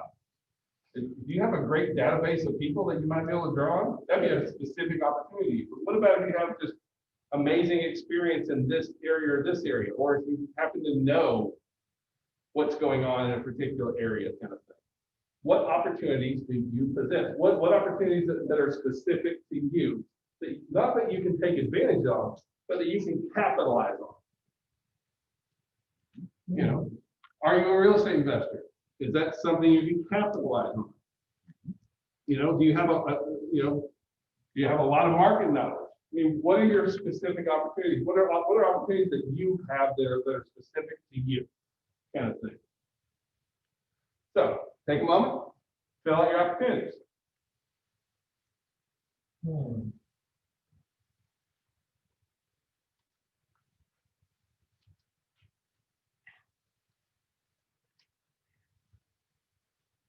Yes, you do.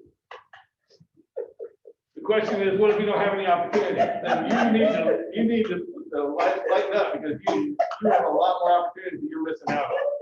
Everybody has opportunities. Again, sometimes it just depends on how you take it. Because sometimes you can turn a threat into an opportunity. You know, I remember when, you know, we had the city of Eagles Landing that was trying to be a city over by where I live. And a lot of folks were taking that as a threat or an opportunity, or as a threat and an opportunity. You know, I had some agents that were representing clients in Stockbridge. If the city went through, what was that gonna do to the folks in Stockbridge? Would that be a threat or an opportunity? Oh, no. Like the city of Eagle Plain was gonna take a huge tax base out of Stockbridge, so that was a threat to them, right? But, you know, when you go out and say, hey, you might wanna list now, is that an opportunity or a threat? Now it's an opportunity. Hey, list now before the city goes through. That didn't actually happen. All I'm saying is you can turn threats into opportunities as well. It's how you choose to position your business. So, opportunities, Well, that's the thing, I'm not from Georgia, okay? so I'm learning the area, So- that would be pinpointed. So the answer was, I'm not from Georgia. So, where are you from? I'm from Connecticut. Okay, you know folks in Connecticut? Can you work out referrals I for have agents up in Connecticut? That's a specific opportunity, like, no, I don't know anybody in Connecticut, I can't partner with, hey, you know, hit all the agents in Connecticut and say, you got anybody moving into Atlanta, I'm your girl, kind of thing, you know? That's what I mean by taking advantage of, that's an opportunity that's specific to you, so rather, don't give me this, I ain't got one. You got them, you just gotta figure out how you wanna capitalize. That's a good idea, because I'm from Indiana, Same thing. and I know a lot of people, yeah, that's what we go through. Yep. Opportunities?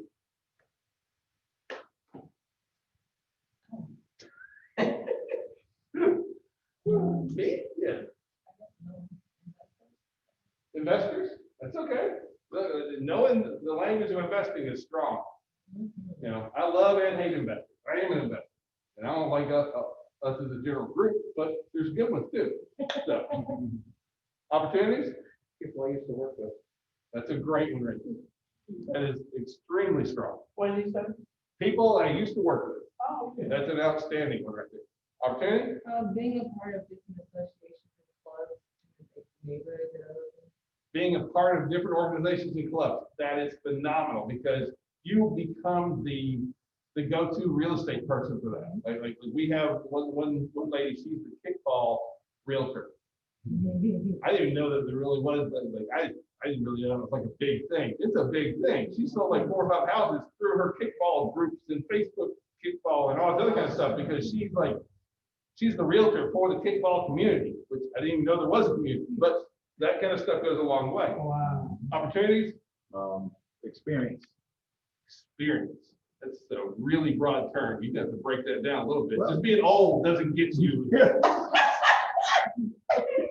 Well, being an investor for 20 years, All right, investors, yeah. the experience with investors of what it is they like, what they need, what they're looking for. Being what an it old is they investor, don't- I got Yeah, No. what they don't like, so. Good. Opportunity, AB? You got stuff on your paper, give it to me. Well, yeah, because, I mean, I've done so many different jobs. I was a school teacher, especially a teacher. Well, I mean, if you were a former educator, that's a great Yeah, opportunity. and then A I lot was of a flight teachers- attendant for 37 years. I'm like, Lord, geez. Well, So I then just all know those a are lot of people in opportunities. the- Look, you want to be able to take advantage of those opportunities. Yeah. All right, last one, threats. What are the threats to your business? Remember, these are outside forces kind of thing. You know, what can affect your business? There are some things that we can't necessarily control, right? How about if the economy goes in the tank? Oh, Lord. Yeah, that's a- Is that a threat? Mhm, Are we in a threat of that happening right now? mhm, Oh, God. Dun, dun, dun. Are we yes. I Is think we housing- are with the in a threat pandemic. of the economy right now? Is 08 gonna happen again? Oh, God, I hope not. Huh? Allegedly. Well, let's talk about that because this is I a hope very not. important topic I want to throw out here right now. So people will say, you know, when you use the dirty R word, recession, right? When that dirty R word comes out, immediately everyone kicks back to 08, right? Of the previous past 8 recessions, how many affected home values, property values? How many of the previous 8 or previous 7 recessions did were home values affected? All of them. to one. Oh, eight. Oh, eight and one other, and the Are other you one besides, serious? the other one besides 08, it only went down 1%. Get out of here. Yeah, Right. like 1930-ish. Yeah.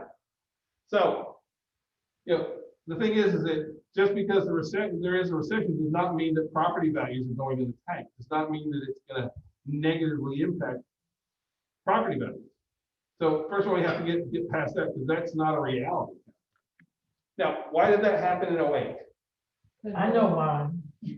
I know why. Well, Mhm. I'm gonna tell you instead. Okay. All right, so, but in 08, we were part of the problem. Yeah, I was selling real estate back then. And it was Me kinda like, too. if you had a pulse, I was getting you in a house. And you might pull away and be like, there ain't no way these folks are pulling or affording this house. But hey, we were all Oprah Winfrey of real estate. You get a house, you get a house, oh, you get a house, kind of thing. Right? Was that healthy for our industry? The mortgage people, No. this is bad. They were, but who took it on the chin when the recession came? We did. We were part of the problem, right? It was our industry. Are we part of the problem now? Nope. Nope. No. And if you look at some of the true financial numbers right now, if you look at in 08, how leveraged property owners were versus how leveraged they are. You know that right now, a third of all the homes in the US are completely paid off. Wow, really? 30% of, I think it's like 33% of homeowners don't own any mortgage. And the percentage, Wow. and nearly 70% of all homeowners have almost 50% equity in their home. That's a blessing. So it's a different Awesome. time. We're not leveraged the way that we were.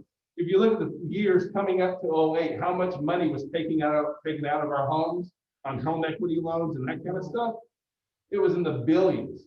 We're a tenth of where that was then. How about savings? Where's US savings right now compared to 08? 4 times better than it was then. Mhm. So, the other thing is that kind of the bad news about COVID is, and the good news, if you're in real estate, is, the pandemic has not affected homeowners nearly to the effect that it has affected renters. It's been very, very difficult on renters. Yeah. But if you could afford a home before COVID, you probably afford a home now. It's the folks that are much more the blue collar that tend to have a harder time with what's going on. Now, does that have a potential long-term to affect housing? Absolutely. How about the other issue of inventory? Like commercial real estate is heavily driven by the economy. That's why we see commercial real estate kind of doing this. But what's residential real estate driven by? Supply versus demand. And guess what, folks? How many houses have we built since 2008? Not many. Mhm. Now, the last couple of years, we've been building a few. Right. But what else have we been doing since 2008? We've been making babies. Okay? So we've been making a lot more babies than we've been building houses.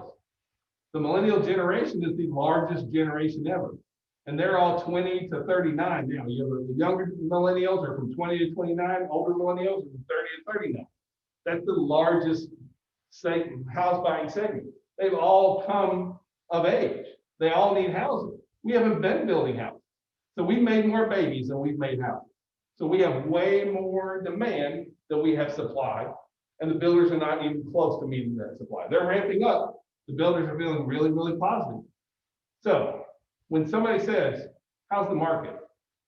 You have to be ready to answer this. You have to know what's really going on. Yeah. We utilize a service called Keeping Current Matters, KCM. It kind of keeps us up in the know on that kind of stuff. Follow me every Monday. I do real estate backstory. I do it every Monday at 9, where we talk about the state of the market. But you need to be able to answer that question, because these are these threats that we're talking about. I want to be more specific with your threats for your business, but you also have to understand that these are threats that I think everybody has. Is low inventory a threat? Is rising interest rates a threat? Is the economy a threat?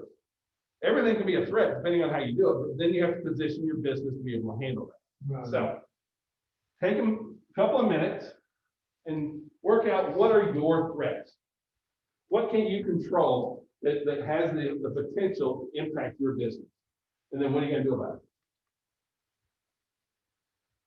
Hmm.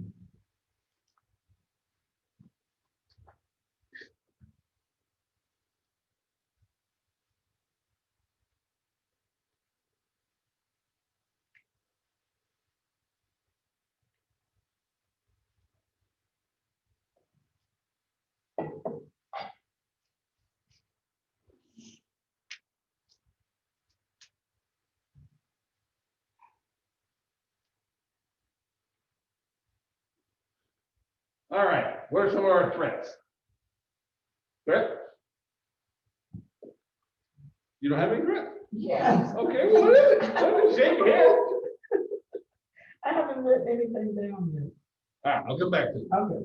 Threat part? Inventory. Inventory. Oh, okay. What are you gonna do about it? Yeah. You know, Hold on. I mean, it's out there. Let me find out. What are we gonna do? No inventory, we just gonna make our own. We are gonna start making our I'm all about being a builder, don't get me wrong, yeah. Partner with the real builder to get, Part of it, investors. for me, it's with most of the buyers that I'm finding, it's in the price point that they can buy, that the inventory is low. Yeah.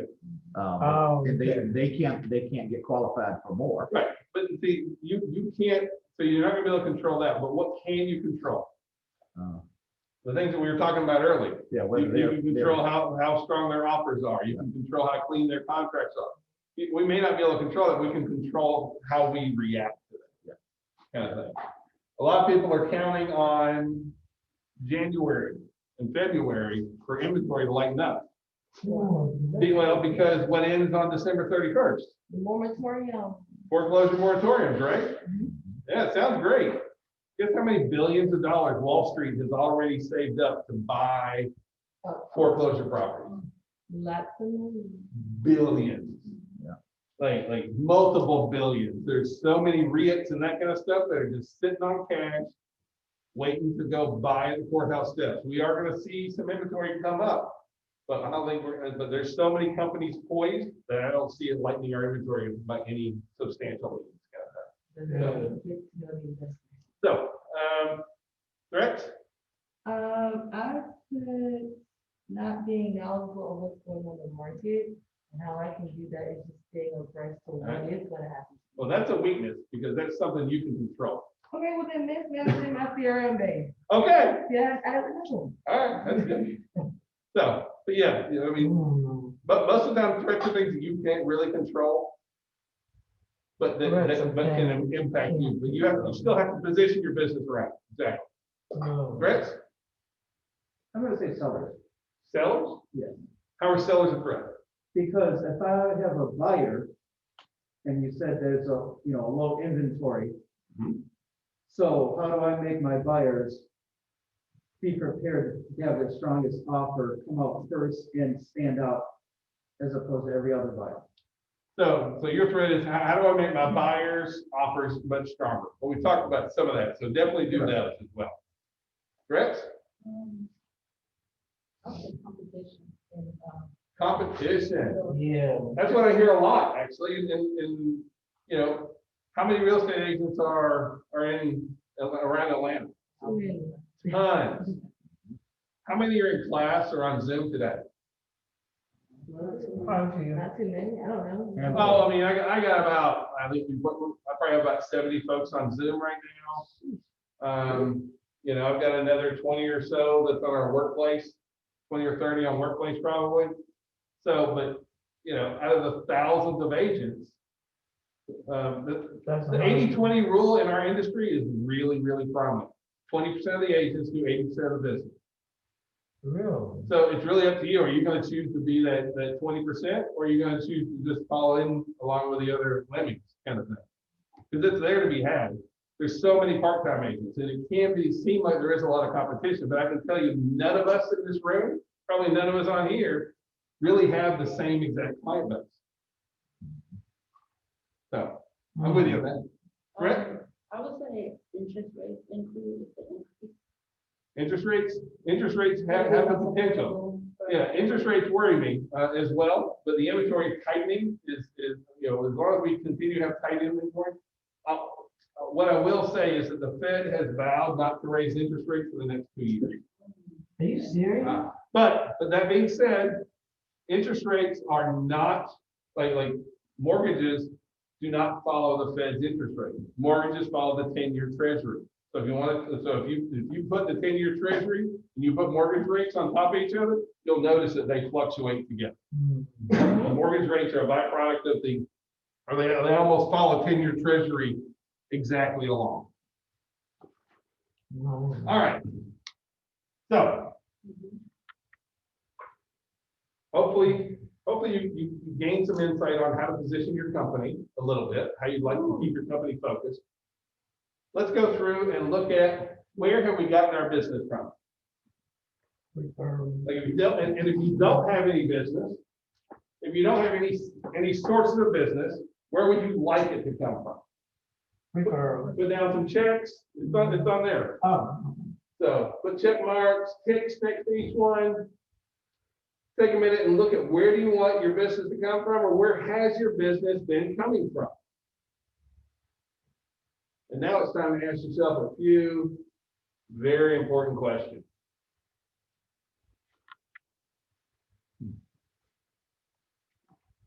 If you didn't reach your production goal last year, why not? This is normally a gut check question. Mm-hmm. So if you didn't achieve what you wanted to last year, why? I'm not going to ask you to give me answers on this one, but you need to be honest with yourself. Is it, I had a death, injury? Those are all legit. I'm not saying that they don't happen. And that might be completely true. Or was it, I didn't get up and work on my business every day? I wasn't really focused. And what is it? You've got to answer this one yourself. If you didn't, and even if you weren't in real estate, if you didn't achieve your goals last year, why didn't you? What stopped you? Would you let stop you? Again, the only person you're answering to here is you. Yep. Oh, next, what specific activity had the most positive impact on your business last year? What activity generated more business for you than anything else? And then the partner question with that is, if you could only do one activity for the next year to generate business, what would that be? You only have one thing that you can do to generate business, just one. Put that down. Again, this is about your business.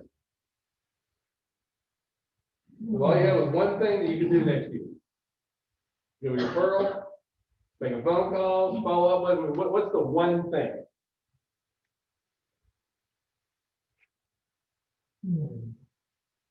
Next question.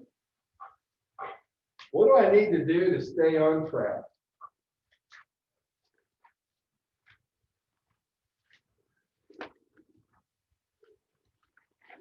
Huh? Stay focused. Anybody here suffer from motivation issues? Well, for a lot of folks, it's tough. And what I mean by that is, like, who here came out of corporate? Worked the job, right? Yeah. Yeah, Maybe. right? So if you work for corporate, who made you get up? They do. Well, I mean, they didn't really make you get up. You had to get up. You had to clock in somewhere, right? Yep. You had to be somewhere on a certain time, yes? Yep. Who makes you do it now? Yourself. Mm-hmm. Back then, you had to have you had a list of activities that you needed to accomplish.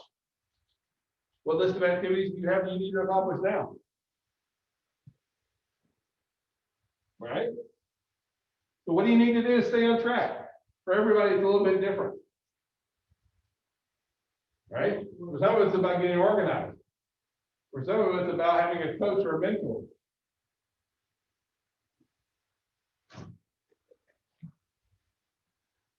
Now, let's get real with it. What kind of an impact will it make on your family if you reach your financial goals? It'd be a blessing. So you think about what kind of an impact will that make? If I stay on schedule, if I stay on path, what does that mean for me and my family? Yeah. Stability, freedom. Yeah. I mean, a lot of times we don't think about that. You know, we think about, I don't want to make these phone calls. But when you think about, you know, if I achieve these results, you know, let me get where I want to go. Next one is, what distractions do I need to eliminate? And sometimes this is people. So about, you know, it's probably been about 4 or 5 years ago, I turned off cable, which was really difficult. Like, it's still a pain not catching all the football games. But what I found I was doing is I was staying up and watching TV, and I'd binge watch. I'd watch until 2 or 3 in the morning. And that'd be a grumpy SOB the next day. And I wasn't being as productive as I could be. So we cut the cord. And we turned cable on. Now we have Netflix and that kind of stuff, but we don't have regular cable. And for me, that was something that we needed to do. That was a distraction I needed to eliminate. What's one of the biggest distractions for a lot of real estate agents? Your phone, social media. Social media, thank you, exactly. Because how many of us say, well, I'm on social media for business. How much business you got on social media? No, you're on business to see funny, you know, cats with funny hats and stuff like that, and see what's going on with the Joneses.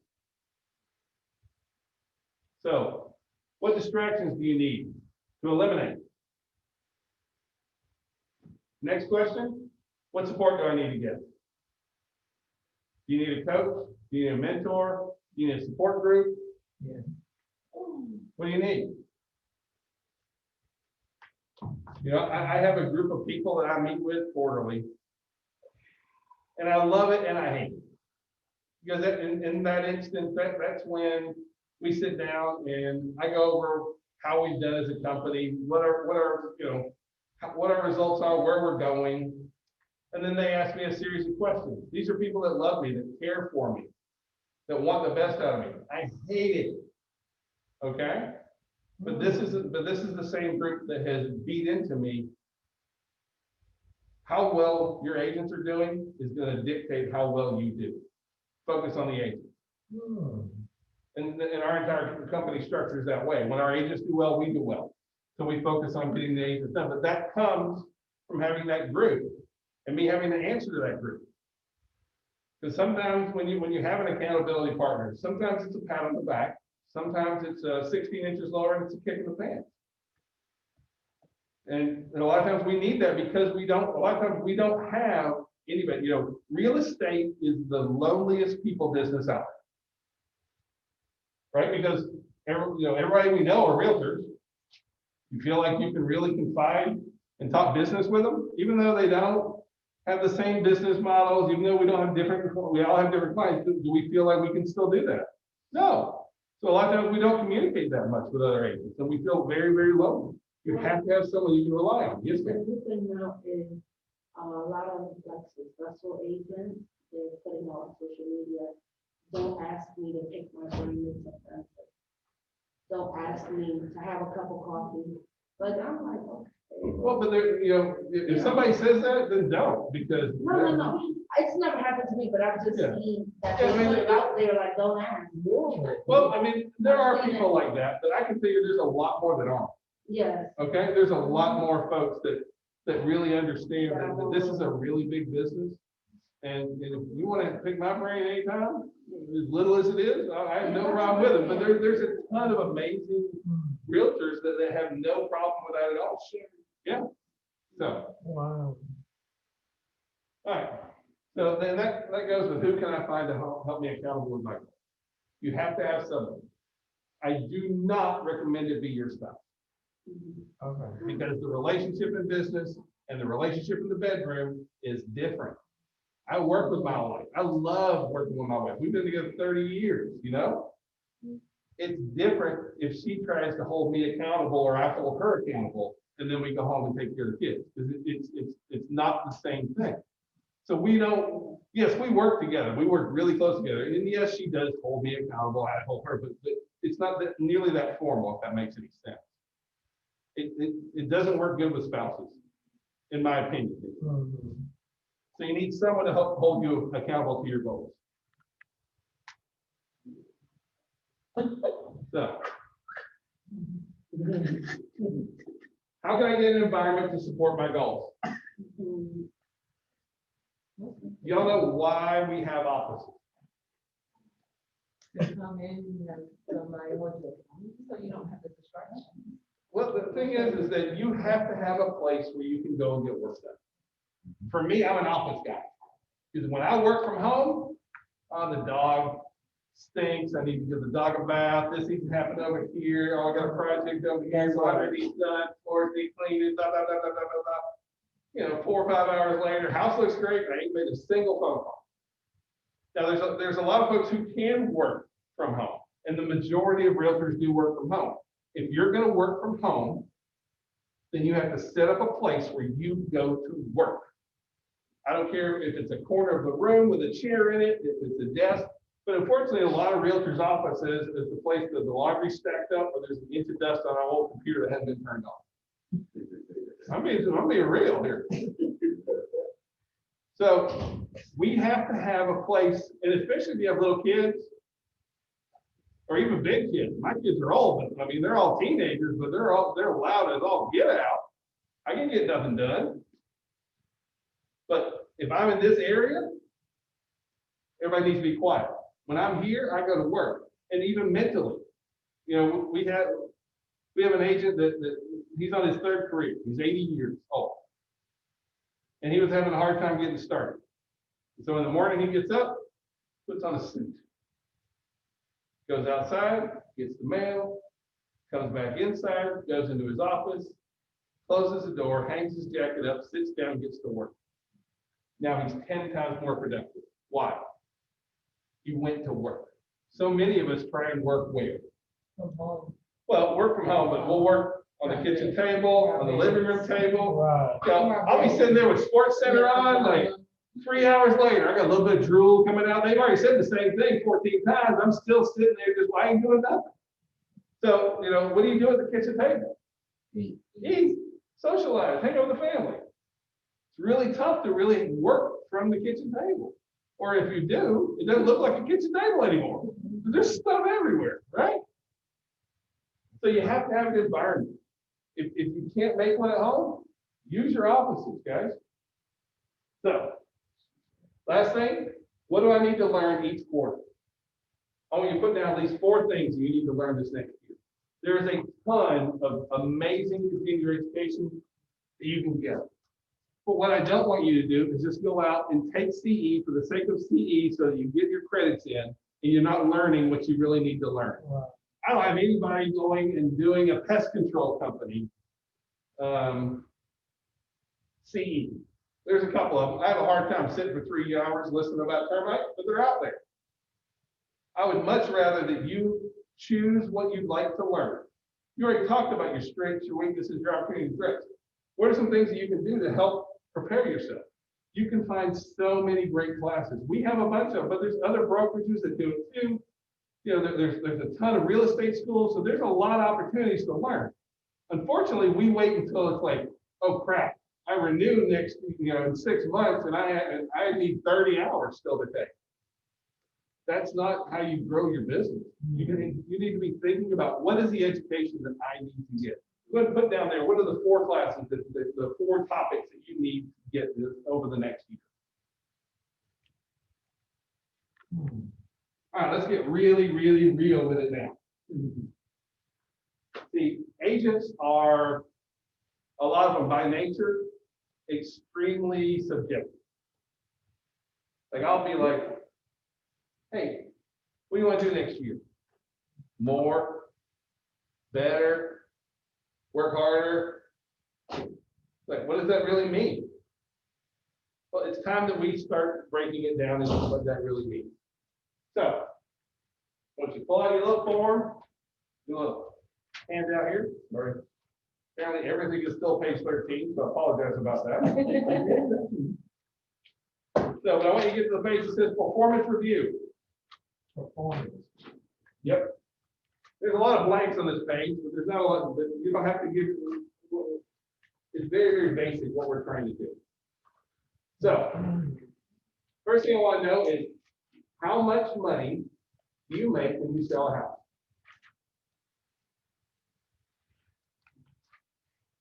Okay. I know that, so on here, you can take the number of transactions you sold, divide that by the average price to come up with how much your average transaction volume is. But really, at the end of the day, the only thing that really we need to know on here is how much money do you take home when you sell a house. So, like, let's say that your average price point is $200,000. And you normally, again, there's no price fixing, but you normally take 3% when you sell a house. How much money do you make when you sell a house then? Come on, y'all work with me here. $6,000, right? Okay. Less whatever your split is. Some of you are 70-30, some of you are 50-50. You know, with us, it's $310, 85-15, doesn't matter. Whatever that is, take that split out. Because what you need to know first is on the average home you sell, how much money do you put to the bottom line? What do you make?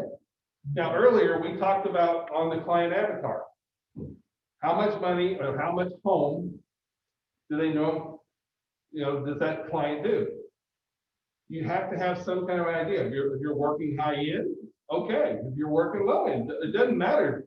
The whole idea is that you have to know how much you make on the average transaction. So in my instance, I'm going to say my average transaction is $200,000. I make $6,000 on average for each transaction. My transaction fee is $310. So I put $5,700 to the bottom line every time I sell a house. Does that make sense? Yeah. So I'm going to put $5,700 down on my little page. For each one of you, you need to decide or figure out how much money do you make when a house sells. Now, if you don't have sales, then how much do you want to make when a house sells? Okay. So what price point are you planning on working in? And if you don't have that business, then you still have to think this out. How much you make, Mark? 1 million.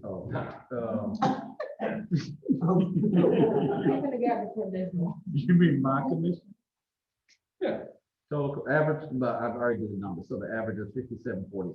57, so we're just gonna go with you at $5,700 transaction. Anybody else want to share? Anybody $10,000? What's that? Huh? Doesn't matter. You haven't had any. I don't care. Okay, so my price was gonna be $200,000. So your price was gonna be 200,000. Okay. So like here in the South Side, our median price point here is between 215 and 190, kind of depending on where it is. It's a little bit more Peachtree City, that kind of stuff. You go up like Roswell's about $410,000, that kind of thing. So knowing your area and what the average price point sells, that's going to tell you how much it is. So, if you're going to go with a $200,000 price point, then just put down, whatever that is, less your split. You have to account for your split here. So if you're 70-30, I don't know what your splits are. So, Yeah. but get what that number is. Is it 5,000? Is it 7,000? Is it 12,000? Doesn't matter. So now you know how much you make when the average house sells. You have to know that in order to move forward. Okay? When people talk about you have to know your numbers. Is that for the whole year?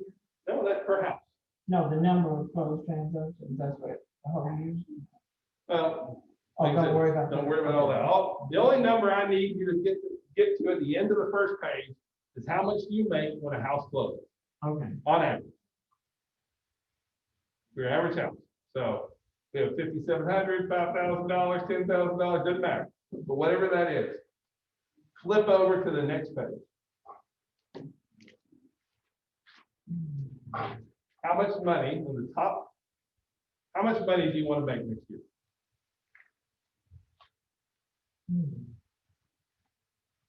50,000, 100,000, 200,000, doesn't matter to me. Put down how much money you want to make next year. Okay.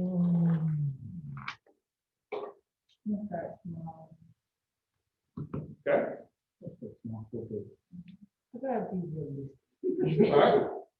Next, put the next line, put what your average commission was from the first page. So, like in my example, I'm gonna say I want to make 100,000 this next year. So I'm gonna take $100,000 and I'm gonna make $5,700 per transaction. Right? And then I'm gonna divide those two out. What's your number? 17.54, so 18 transactions. oh, okay. So next year, if I sell 18 houses and I make $5,700 a house, I'm gonna make $100,000 in my bank account. That's before taxes still. Yes, sir. So for down here, down south here, do you think like 7,500 average would be too high? No, but it really depends. I mean, for some agents, you know, their average commission per transaction is 15,000. It just really depends on what your price point is that you're really working in. If you're doing first time buyers. I was just saying, if you said the average down here is 190 to 215. Well, it's really, Fayetteville's around 220. I'm sorry, Fayette County is around, Fayetteville's around 220, Peachtree City's around 260, as far as a medium price point. So down here, that kind of stuff. So Clayton County is 195, 190 in that range. So it really just kind of depends on where you're at and what you're working on the norm. But even inside there, if you're working estates, like larger homes, you know, gated communities, that kind of stuff, your price point's going to be very different than if you're working first time buyer. But we're just kind of working off generality. You kind of got to have an idea. You have to know your numbers, because if you don't know what you want, you can't know how to get there. So I need 18 transactions. How many transactions do you need? 12. 12. All right. Anybody else want to share? You got 14. Okay, 18, 14, 18. Figure it out, Amy? 12. All right, that's good. That's no problem. So at this point, you know how, so the math works. If I do 18 transactions, and I make 5,700 transactions, I'm going to make $100,000 next year. Let's break this down a little bit more. I want you to talk about how many prospects that you need. So we have done tons of tests. When I say we, in the industry. And the numbers stack up and really do back this up. You need to have 40 conversations about real estate in order to get one to transact business with you. 40 conversations about real estate to have one conduct business with you. Look at the same thing that you get off Zillow ads. 1 out of 40 is going to convert. Obsidian, 1 out of 40 is going to convert. Referral, 1 out of 40 is going to convert. 1 out of 40 conversations about real estate will end in a transaction. Now, if you are very experienced and you are really good at conversion, you can lower that number. But generally speaking, everybody just needs to work off 1 out of 40. So I want you to take whatever that number was for the number of transactions that you want to have, and I want you to multiply it by 40.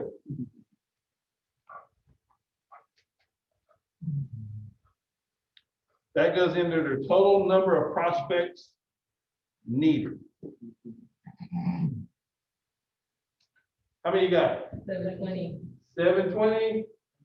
720, how many more we got? 480. 480? 480, all right. Seems like a lot, doesn't it? Yes. Woo! Let's break this down, okay? So now, take 780, take however number of prospects that you need on an annualized basis, and I want you to divide that by 12. Say that again. Divide that by 12. There's 12 months in a year. 480. Yep. Divided by 12. Divided by 12. 60. So that's 60 transactions a month. I'm sorry, 60 conversations a month. So now take that same number and divide it by 20, because we all work. You should be working 5 days a week, right? Yeah. 4 weeks a month. That's 20. So if you work 20 days out of the month, so it's 60 divided by 20. 3. So you need to have 3 conversations about real estate every day.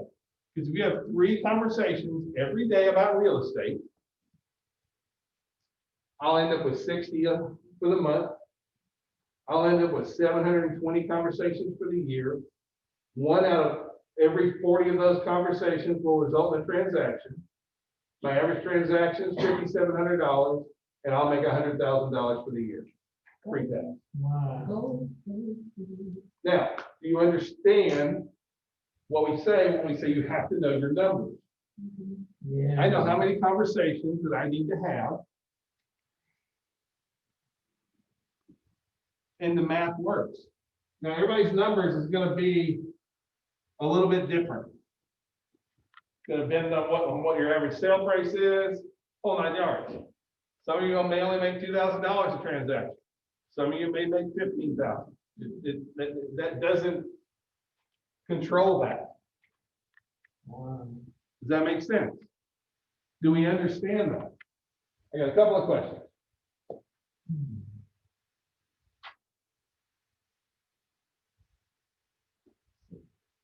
I do have a question that says, what's the best way to find the average price point? You can find that on both the MLSs. There's market stats in both Georgia MLS and FMLS where you can see the different price points and the different counties.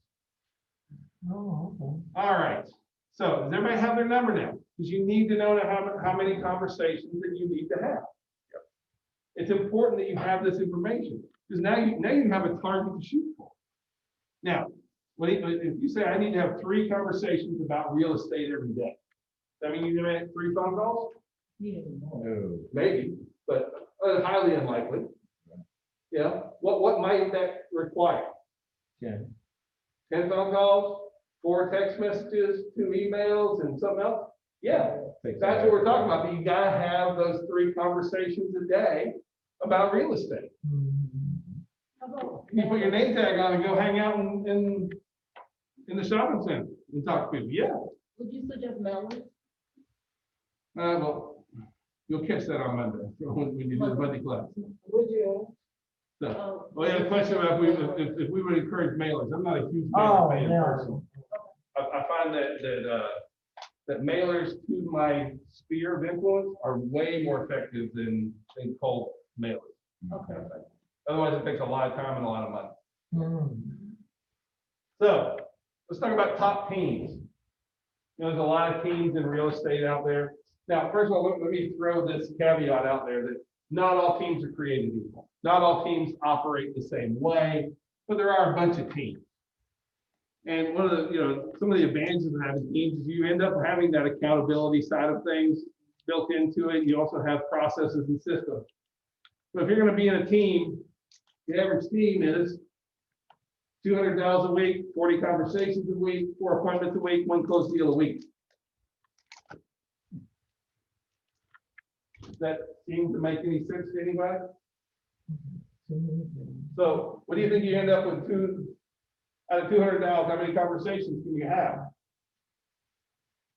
Maybe those 40. Hopefully 40, right? Now in our example, for a week, 3 times 5, I'm only looking for 15 conversations.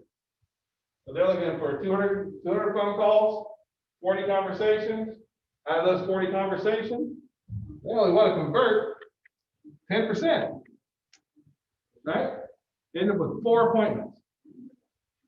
If you have an appointment, how likely are you to end up with a transaction? 70%. Yeah.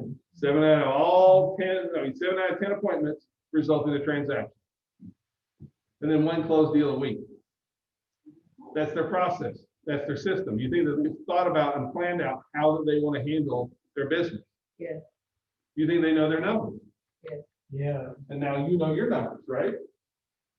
Hopefully, we're getting there. All right. It's business plan time. So I want you to flip over. And so we are going to create, or you're going to create, it's called a GPS business plan or a 135 business plan. And the basic layout of it is you have one main goal. This is big. This is measurable. Under that one main goal, well, let me back up. That goal is your elephant. How do you eat an elephant? One bite at a time, right? Can't eat the whole thing. So your goal, that's your elephant. So first we're going to cut that elephant up into 3 pieces.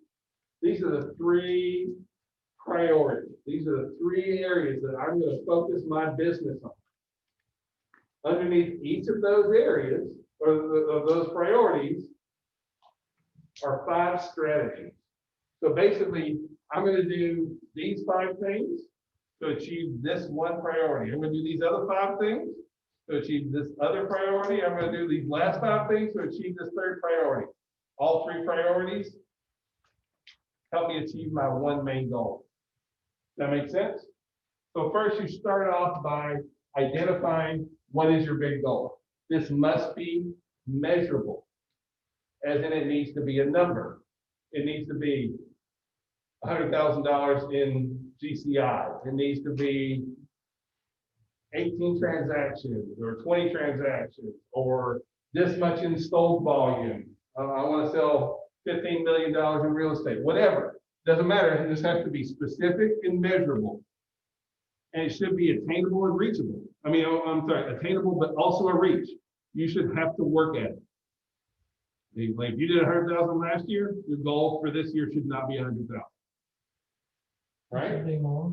Yeah, well, you're either getting better or you're getting worse. Nobody stays the same. If you sit back and wait, it's not gonna, your business is not gonna grow. So you start off with your main goal. So could be, hey, I want to close 25 transactions. Maybe that's what your goal is. You have to start off with your one main business goal. Underneath that, what are the 3 priorities that I'm going to structure my business around?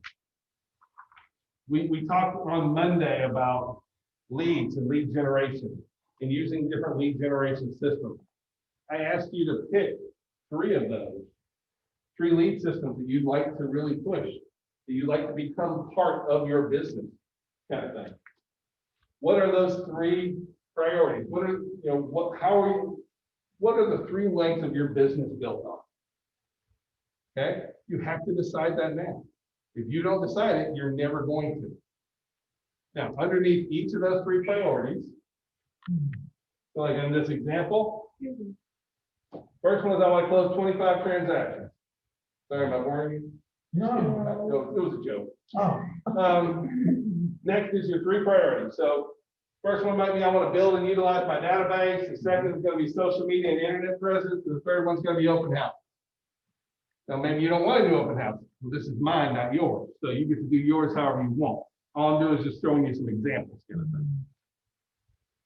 Now, underneath each of those priorities, I'm going to build 5 strategies. These are 5 things that I'm going to do to achieve that one priority. It's going to look a lot like this.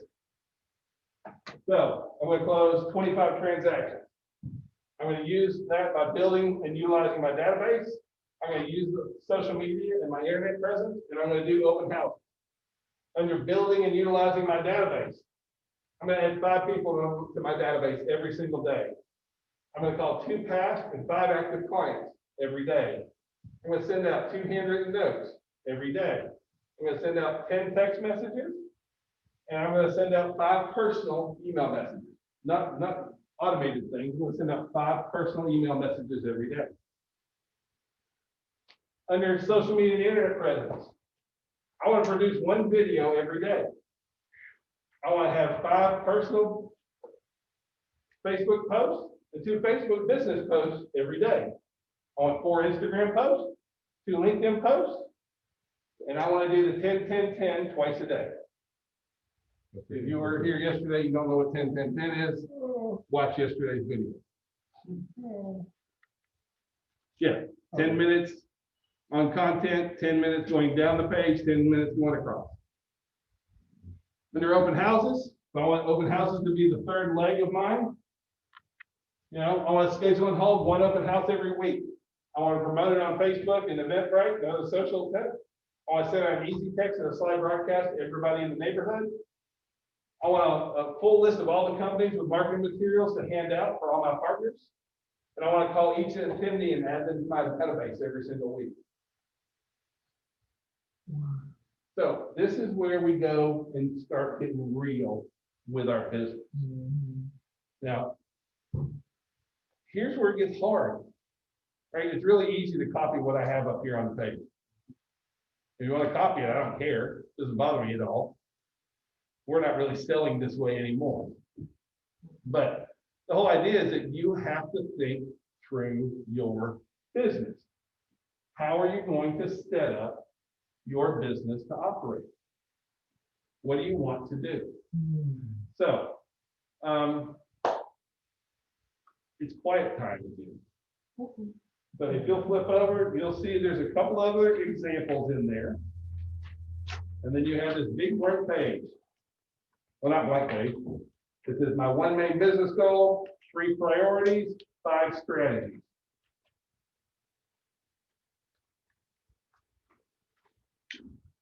Let's take a few minutes. Well, hey guys, is anybody gonna do this for your business? No. Not a soul. No one is gonna do this for your business the way that it needs to be done. When you do this for your business, how structured and organized do you think your business is? Because I want you to take into account all the things that we've talked about today. And it gets kind of daunting when you put it that way. I want you to think about the client avatars that you created. I want to think about your business plan. I mean your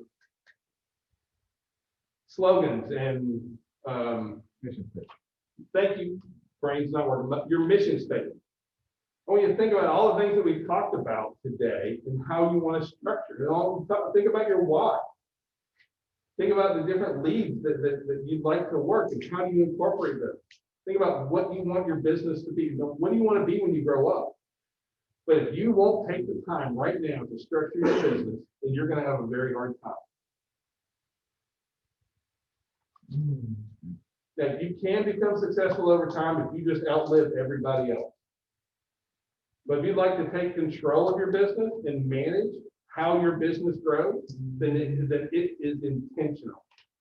Then you have more than just the I want to outlive other people kind of goal. So I promise I will hush now. Let's take a few minutes. If anybody has any questions here in the room or on Zoom, I'll try and answer those.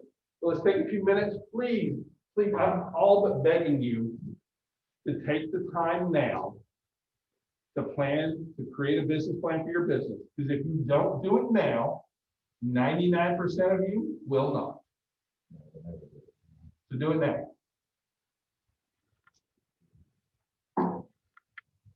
We will be talking more about that in the relaunch part kind of thing. But if you haven't finished, I'm going to encourage you to stay and finish it. But I want to wrap up the class, and so we're going to. I did want you to have some time, and don't feel like I'm not kicking anybody out. But I do encourage you before you leave today or before you stop, that you will finish this out for you. All right. This is good. You sorry? This is good and encouraging. It really Motivating is. today. Mhm. I'm glad. All right, let's talk about schedule. You tell me your schedule, I'll tell you how much money you make. It's very, very true. I don't know anybody in real estate that makes a killing and does not work their butts off.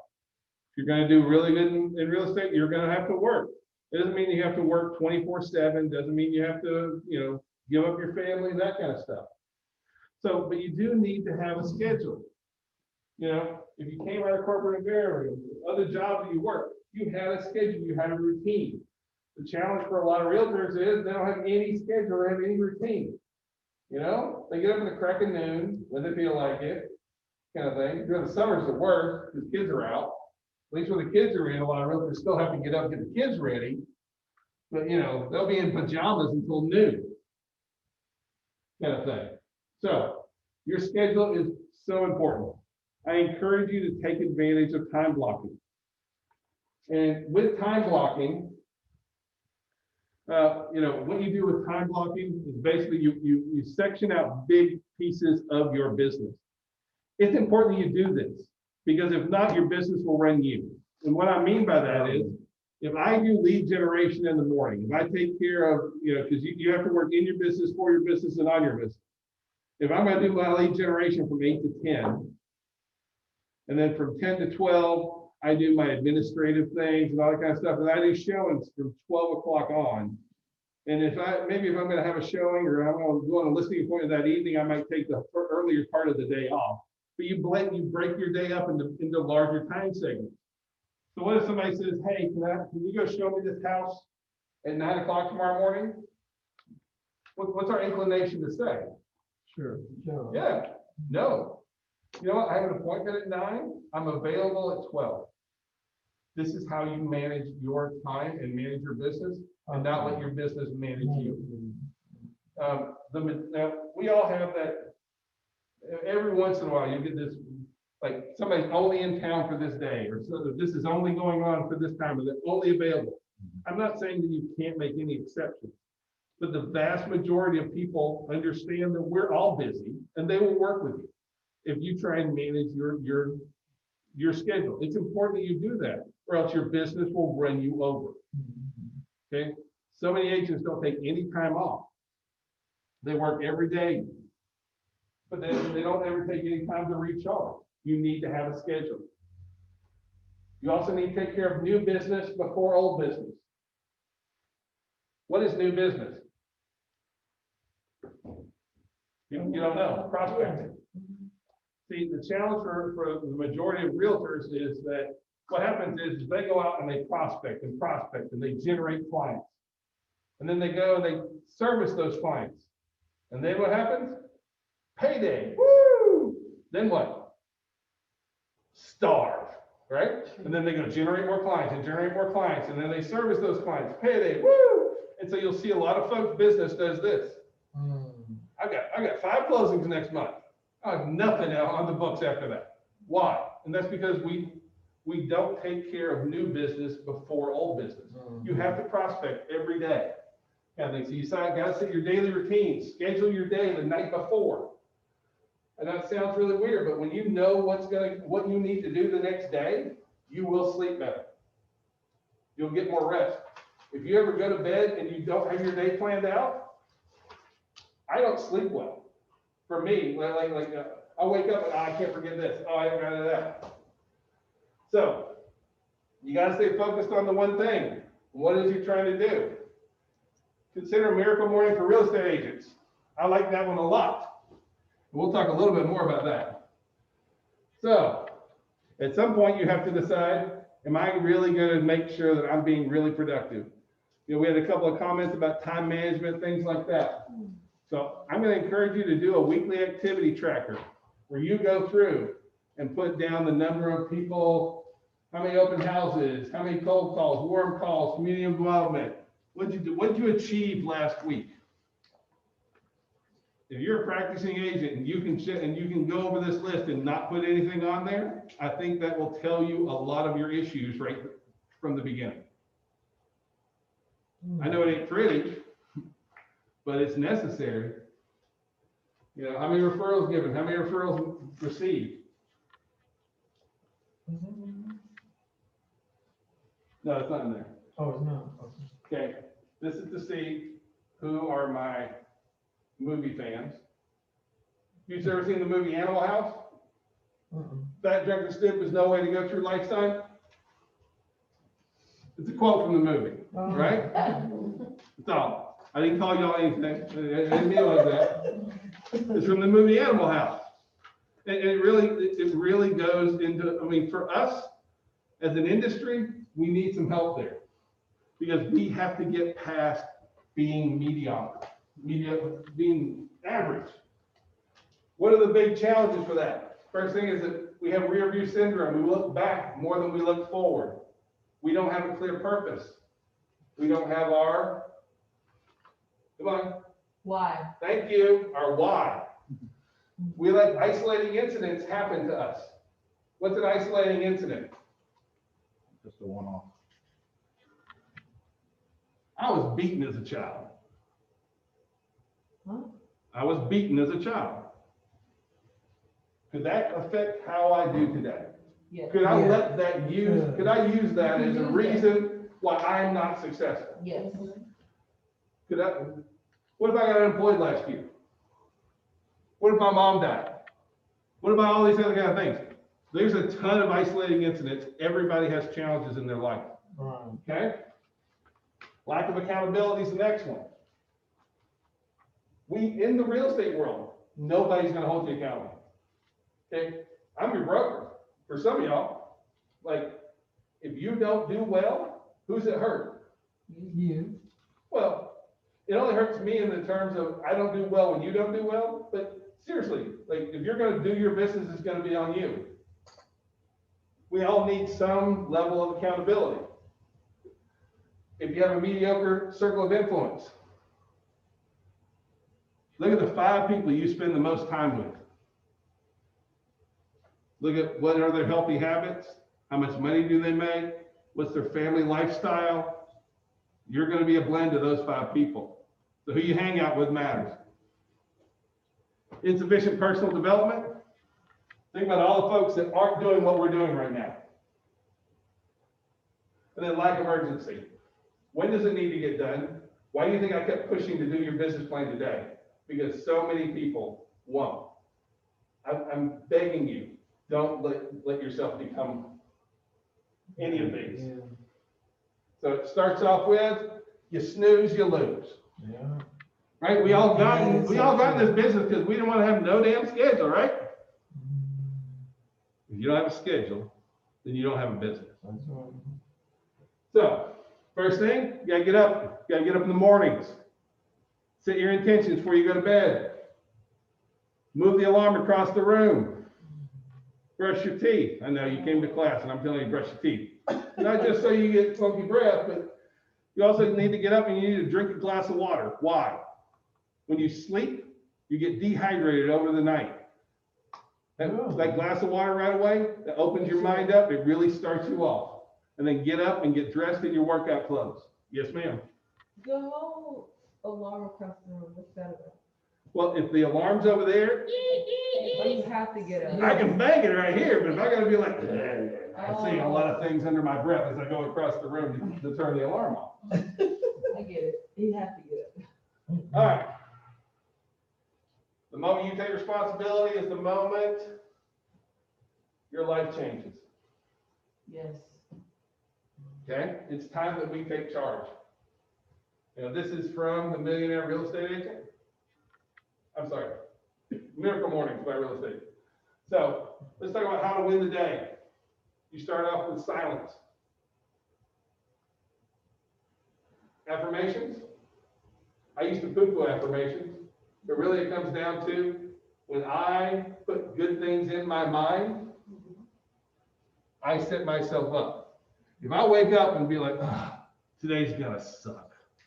You cannot do that. Well, how's my day? It's gonna suck. No matter what, it's gonna suck, Yes, right?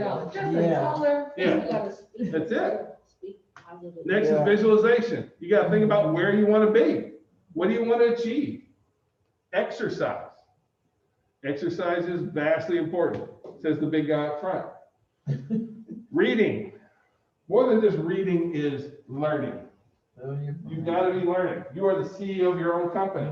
The average CEO reads 60 books a year. And then scribing and writing and journaling, planning every day.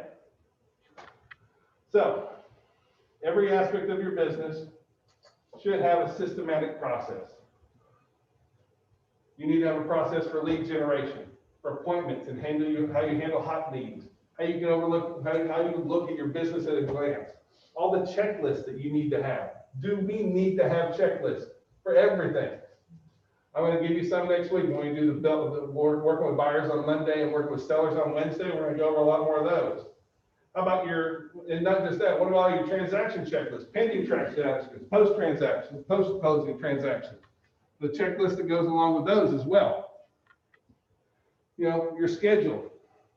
I want you to write your schedule down, and I want you to give it to other people. Why would I want you to give your schedule to other people? So they'll know when you're available. Well, how easy is it to have a schedule that nobody knows? You won't stick to it. Yeah. Like I encourage agents who are in the office, like put your business plan and put your schedule on the door, on your office door facing out. Because now everybody else in the office is like, did you do what you said you were going to do on that paper? Kind of thing. You know, setting up a drip campaign, launch, you know, your how you're reaching out and engaging, how you're going to stay on track. So you need to prospect consistently every day for at least an hour a day. If you're new and you don't have any business, you should be prospecting for 4 hours a day. 4 hours a day. Okay. You should not prospect more than 4 hours a day. Yep. Would you recommend a certain time frame to prospect? Yes. Well, it depends. For phone prospecting, 8 to 10 in the morning and 4 to 6 in the afternoons is the best time. Drive time, basically. Or you said 8 to 10. 8 to 10, 4 to 6 are the two best times for phone prospecting. Right. But if you don't have enough business, you should prospect for 4 hours a day. Do not prospect more than 4 hours a day. You know why? Burnout. A lot of agents that will go out there and they will just kill it. They'll crush it all day long. And then they're fried. They're just French fries at that point. They're not going to do anything else for the rest of the week. They just burn out. I don't want to talk to another soul. Once your business is rolling, you still need to prospect for at least an hour a day. If you don't have enough business, prospect for 2 or 3 hours. Prospect every day. Stick to your schedule. Your schedule, again, tell me your schedule. I'll show you how much money you make. It really is that important. Learn, train, take classes, keep learning.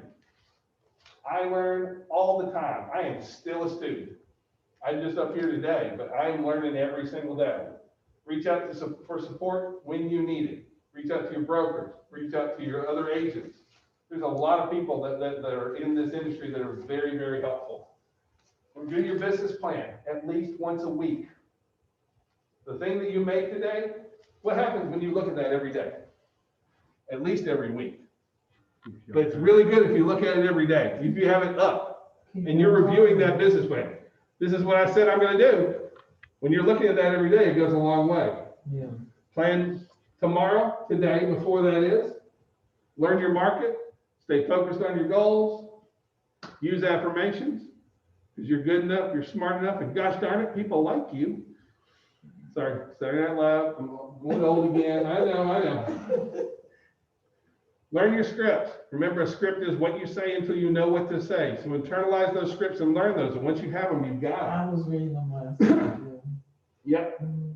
Have many sources of business. You really need 6 lead sources. We only talked about mainly 3 today. So stay accountable to your goals. Start every day at 0. Do you know what start every day at 0 means? Well, like let's say yesterday, let's say you have to have 3 conversations a day. I did 6 yesterday, right? No. Today starts off, the slate starts off clear every single day. So preview property. It's so important that you know your market. Price listings to sell. We're having appraisal issues. Property values have been increasing. That's one. And then always, always, new business before old business. That's how you stop your business from doing this kind of thing. So, let's see, we are right near the end here. Thank you very much. I'm gonna issue the poll as soon as I can. So I need a poll, and I'll hand the poll out. Today's class was honestly, I thought Meredith was gonna make it, she didn't get here. Meredith Jones with Jones Warren Home Inspections, sponsored our class. Her phone number is 404-793-3773, and you can reach her office at Jones Warren. They do pre-listing inspections, new construction inspections, air quality, mold testing, radon inspections, and they also teach a ton of other really great CE classes. They teach a business planning class similar to this one, but theirs is different. I mean, it's the same title, but they go in a completely different way, kind of thing. So their basic home inspections start at $250. They also have termite repair bonds, wood infestation reports, free re-inspections, free thermography, and they also offer short-term warranties. And they do a really good job. We've used them, we like them, and they are a great partner with us. So if you need a great home inspector, please consider them as well. Does anybody have any questions? If you did not finish your business plan, please do so now. Please take the time now. So on Zoom, if you are done, you are more than welcome to dip out. Number love for you. We appreciate you. We are going to be jumping into the relaunch portion, and you're more than welcome to stay. I'll leave the cameras on for that as well. But we're going to start that. We're going to take about a 10-minute break, and then we're going to run into relaunch. But please, if you haven't finished your business plan, please do so. If anybody needs me, Alan at Maximum Partners, I'll help with anything I can. And I hope that you guys have a blessed and wonderful day. Thank you. We're actually going to be using all three of the relaunch handouts today. Okay, and the powerful scripts too? Yep. Okay. We're going to be using all those. So we're going to kind of jump in here, but I kind of like to kind of start off with where we ended yesterday. So did everybody Google themselves? Yeah. Yes. Yes. I was scared. I had to delete Well, some stuff. why you gotta do it? You gotta do it. Pictures from my Twitter. I wanted to. So what'd you learn about yourself is the first question. I'm bored. You're boring? Not a lot. Well, then you need to update those profiles then. It normally takes, if you Googled yourself and not much came up, No, then you just have to update your profiles on like Zillow and Facebook, all that kind of stuff. And then that will really show up more. I just had to update it to real estate because it was empowerment. Yep. So I was like, you know what, if I want to take on this new avenue, then I want to update it so that everyone looks at me and this app for business. Good. What does it know about me? Well, that's why you're supposed to Google yourself. I don't know what it knows about you. I mean, So seriously? go put in first name, last name, and real estate and see what comes up. You'll be amazed, and you need to, but you can manage it by making sure that you have active profiles on all these real estate sites. So it's important that you do that. Oh my God. So, who made phone calls? I did. Oh, phone calls around. Okay, so for the best phone call, I have.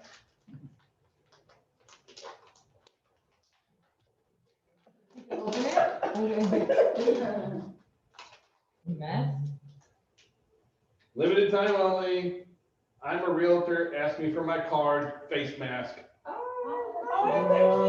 So this is going to whoever had the best phone call yesterday. How would you know that? Because you're going to talk about it and we're going to vote on who gets it. How'd you know the best phone call?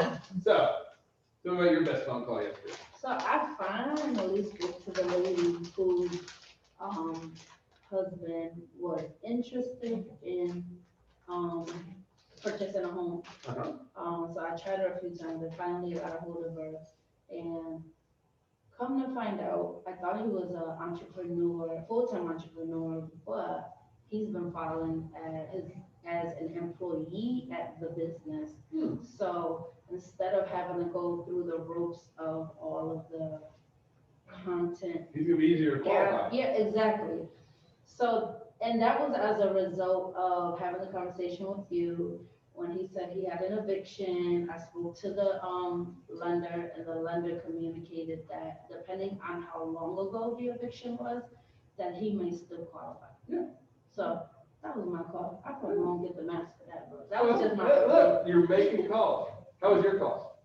Well, Give me the highlights of the best call. I spoke with, an acquaintance Uh-huh. and, let her know I'm in real estate or whatever, and she said, well, she said, Jennifer, if I had known you were in real estate, I would have listed my house with you, I just listed. Oh, that's gut wrenching. Yes, but If I had known how to listen with you. Oh, I hate that. That is the thing that I kills me. just listed it probably about 3 months ago. I said, well, I just got my license, just a few weeks ago. And she said, but the guy that's, listing my property really isn't doing anything. I have a 6-month contract with him and I'm like 3 months in, but I don't feel confident. I don't feel like he's, really trying or whatever. And she said, once this contract ends, if he hasn't done anything, then I'm not gonna renew it. I'm gonna cancel it and I'm gonna, call you. Great. It's okay to reach out like that because you didn't know that she had representation, but at this point, you kind of gotta be a little bit hands-off on that kind of thing. I mean, if she calls you, that's okay, but you really shouldn't prospect to her because officially he's her client or she's his client at this point. But at the end, if she wants to work with you, that's great, kind of thing. So cool, all right. How'd your phone call go? Okay. That was impressive. It's not as cool as theirs, so I just, get up on the mask. He's so funny. Did I don't even, I'm like, I'm not fair. I'm not even gonna try. I'm not even tender, guys. It was all right. It was all right. So, The detail's important, so tell us something about it. No, I just called somebody I used to work with, and we just chit-chatted for a while. great. Just let them know I was in real estate, and just, if you heard anybody around where I used to work, I'd appreciate it if you give me a call. That's perfect. The more of those that you make, the more you're gonna get, you should call Tom or, Bob but it's just a matter of keeping it up. So good job. That was your best phone call. My best phone call actually came through my best friend. She's a party planner and she has this lady that she does all her cakes for. So she said you could use my vendors and see what they're have going on. So actually, from that phone call list, I have an appointment to get someone pre-approved on Monday. An appointment? An Woo! appointment for All Monday. right. I love appointments. All right, good job. So I just used my best friend because she's a party planner, has her own content. That's great. Look, but you're using the resources you That's have. The majority of our business comes from people that we know and the people that know us. So, you make any phone calls, Mark? I did, but I didn't know about the homework assignment because I wasn't here, so on Wednesdays, but I did make the call, and I actually ended up talking to one of my clients who decided to represent himself because he was so anxious to get the work done. He's from out of town. I couldn't find him anything in the price point he wanted, so without telling me, he went to a different price point and a whole different thing. He wanted when he was talking to me, it was a single family home. Is it a condo? And then he went and found a condo that he liked that had a low association fee. He negotiated the deal himself. He said, hey man, I just want to tell you, this is what happened. I said, no problem. I said, I'm still here if there's something that you need. He said, well, I do have a question if you don't mind. So he asked me this question about, them changing the price, whatever. I said, no issue. He said, but hey, since these are going to be rentals, he bought 2 instead of 1. Do you know somebody who's going to does property management? I said, well, let me call my broker. He probably has a lead for us. He said, hey man, you know what? I really appreciate you doing that. When I come to town, I'm going to take you out to lunch. I said, So at least okay. you got a free lunch, but it'd be better if you actually got a client. But hey, it's good. I said, let's do that. I said, but any of your other investor friends who want to buy in the Atlanta area, turn them on to me. I'll take care of it. He said, done, no problem. So, but it was good conversation. I lost him, but I think I kept him. How, you making calls yet? I did, I make 10. Damn, Yeah, good. well, because I have to let people know that I'm back in the business and that I'm back. Most people know that I'm back in Georgia, but because they kept saying, when you gonna get back in the real estate, but I had to get 2 new knees, then I had a broken foot, then I had shingles, and it was all on my face, So I'm like, okay, all this is I'm getting through with all that, and I'm getting ready to bring my butt in here and learn what I can learn. Yeah. So when I heard about the relaunch, when y'all sent that out, I was excited. Yeah. So yeah, I just let them know that I'm back in the business, and And I'm gonna stay in touch with them. I'm gonna do some of the stuff that you told us to do, and that's what I'm gonna do, the handwritten notes and sending out text messages and letting them know. Great. But yeah, right now, I just wanna talk to people, because a lot of people that I have sold houses to in the That turns past, into I still business. have their Yep, numbers, it yeah. turns into business. Mhm. All right, so who won? Mm. I think the appointment wins, Appointment always. wins. Yeah, Good idea definitely for a like, video for for you, sure. Brad. I'm sorry, I think the appointment wins. Everybody okay with that? Yeah. All right, Oh, yeah. there you go. All right, well, Yeah. congratulations. I got a good idea for a video for you. I'm a realtor. Here's my card. That's on my card. Good. Okay. You can lip See, sync you that. gonna help me with You can lip video. sync that, have the music in the background, which is sound about real And I can estate. dance too, And send that thing out. There's a video room in the back here. Is it? Yeah, there's a video room right You here. can have all kinds of So- fun with that. If you want to record videos, most of our offices have them now. Kind of thing. I tried to build video space into each one of the offices, so do video. for real. Okay. Yeah. That'd be fun. Let's jump ahead a little bit here, kind of thing. I want to talk about KPIs. KPIs, KPI. Key performance indicator. key performance indicator. KPI stands for key performance indicator. And basically what that is if I do this action, I get this result.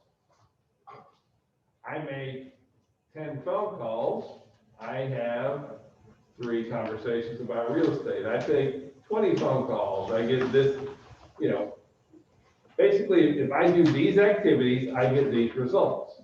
We did, now, when you look on this screen, right here, what are the key performance indicators up here?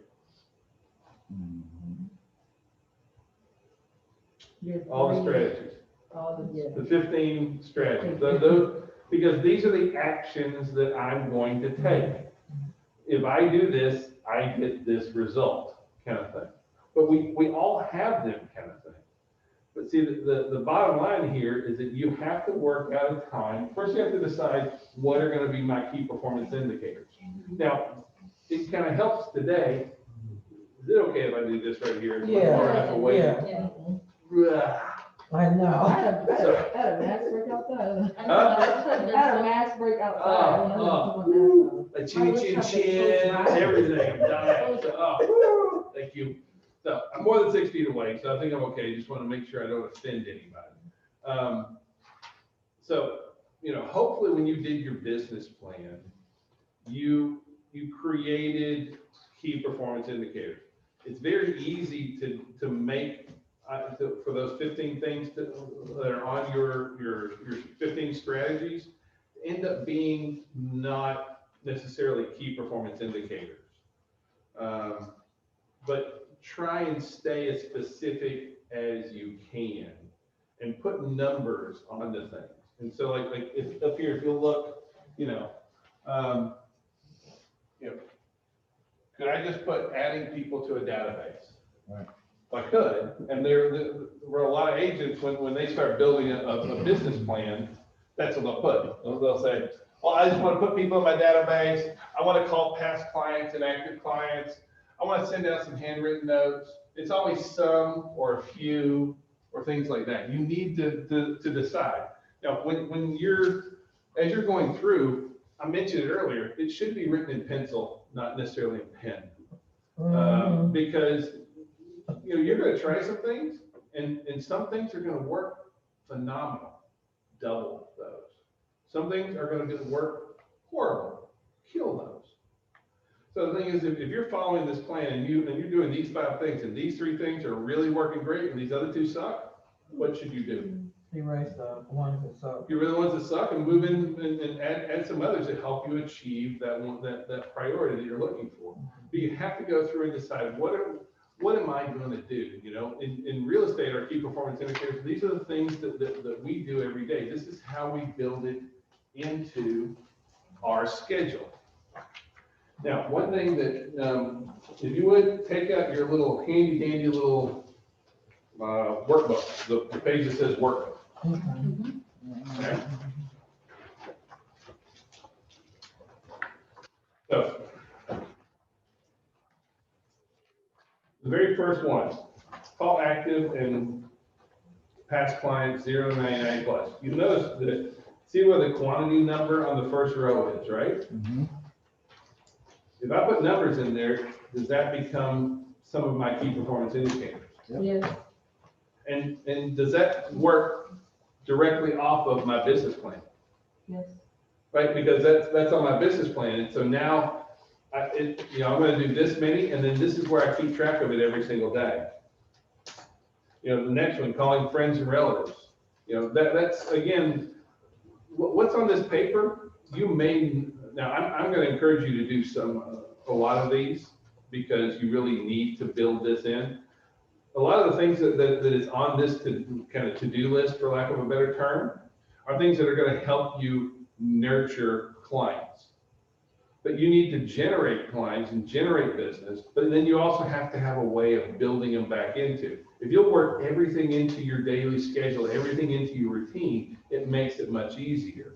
So like call active clients, call friends, call all prospects and follow up. That's not one that is necessarily on here, but that's one that you really need. And if all you're doing is generating leads, if you don't work on nurturing and converting prospects into actual clients, you're never going to have any business.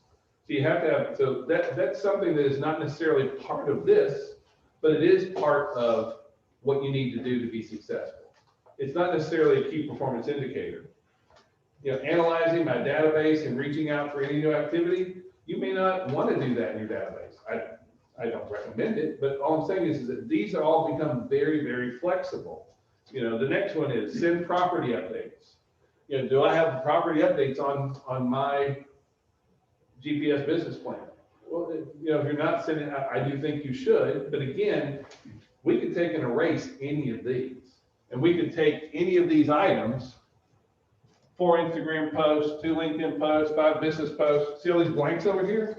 Mhm. We could change any of those out. We can put those in, we can rearrange things.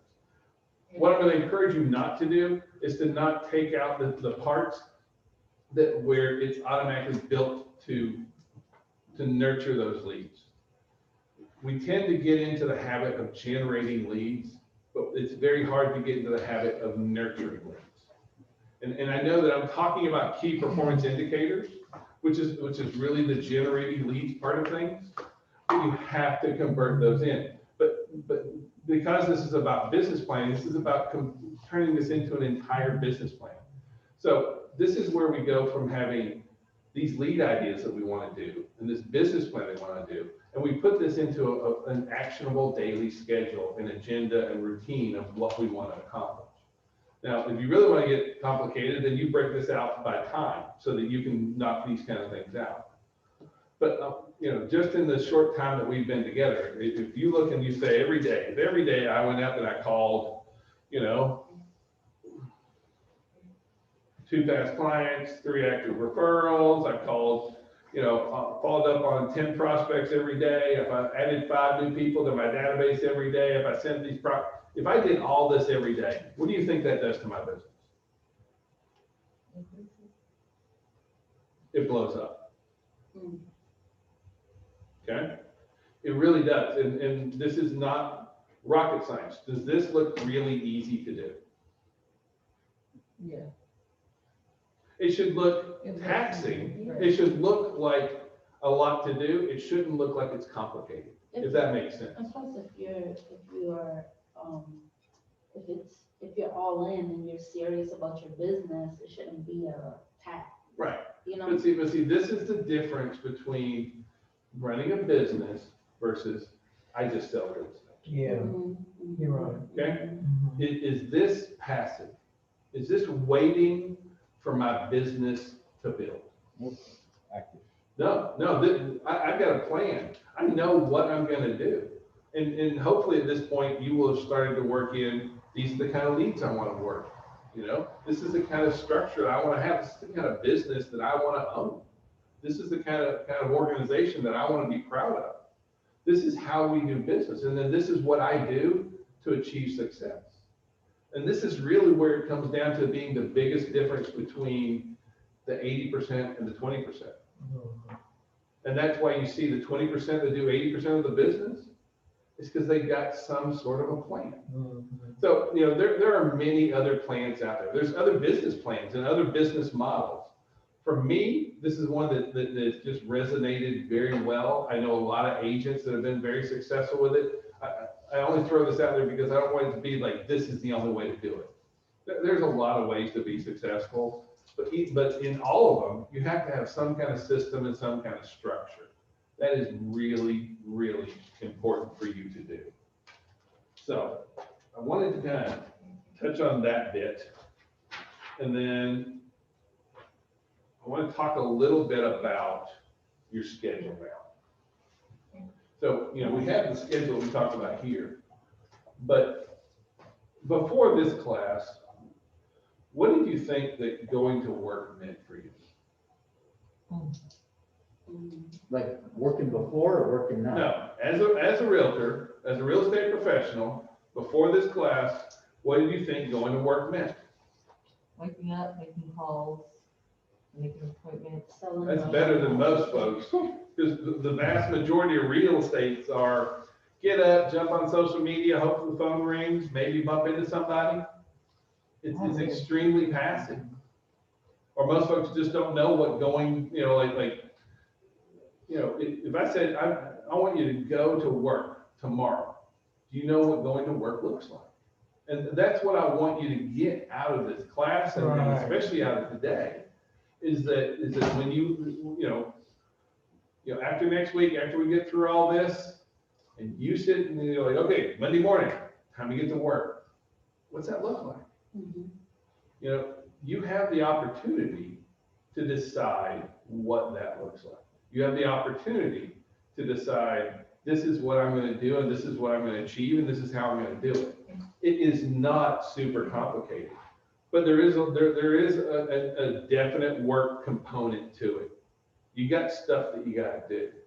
And you know, at this point, you got to decide if you're going to do it, kind of thing. So please think about, what does work look like? What does work look like after CD? After this class is done, what does your work life look like? Because you have to. You okay? Yeah, just holding it in. Oh, no worries. Yeah. Get the Rona. No. I'm so afraid to sneeze or cough in public, because you're like, oh, I don't have the Rona, I just coughed, I just have allergies, you know? I already had it, so I'm fine. Okay, well, I'm just saying, I'll put my mask back on now. No, I'm just kidding. But, you know, we have to know what going to work looks like. It is vitally important, because if you don't leave here and have a plan for being successful, you know, I mean, we can do that whole cliche, you know, failing to plan is planning to fail kind of thing. But it really is very, very true. And it's even more true in our business, because there's so many ways to do real estate.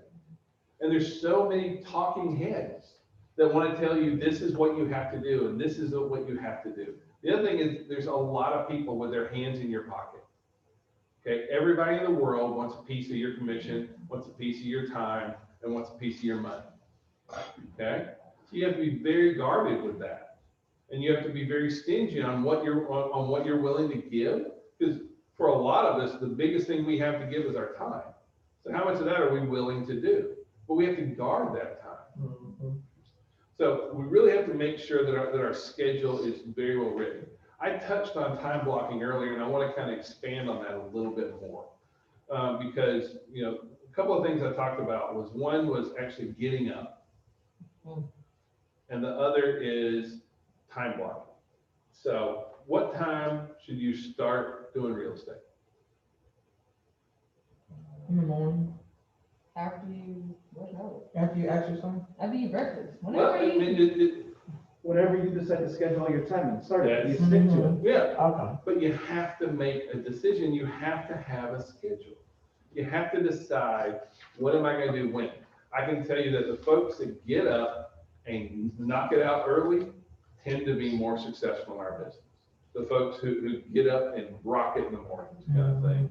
You'll find that for a lot of real estate professionals, kind of, you know, you ever had to do something you really disliked? Yeah. Yeah. When should you do something that you don't like to do? First First thing in the morning, Oh, right? Yeah, anybody ever had to eat a frog?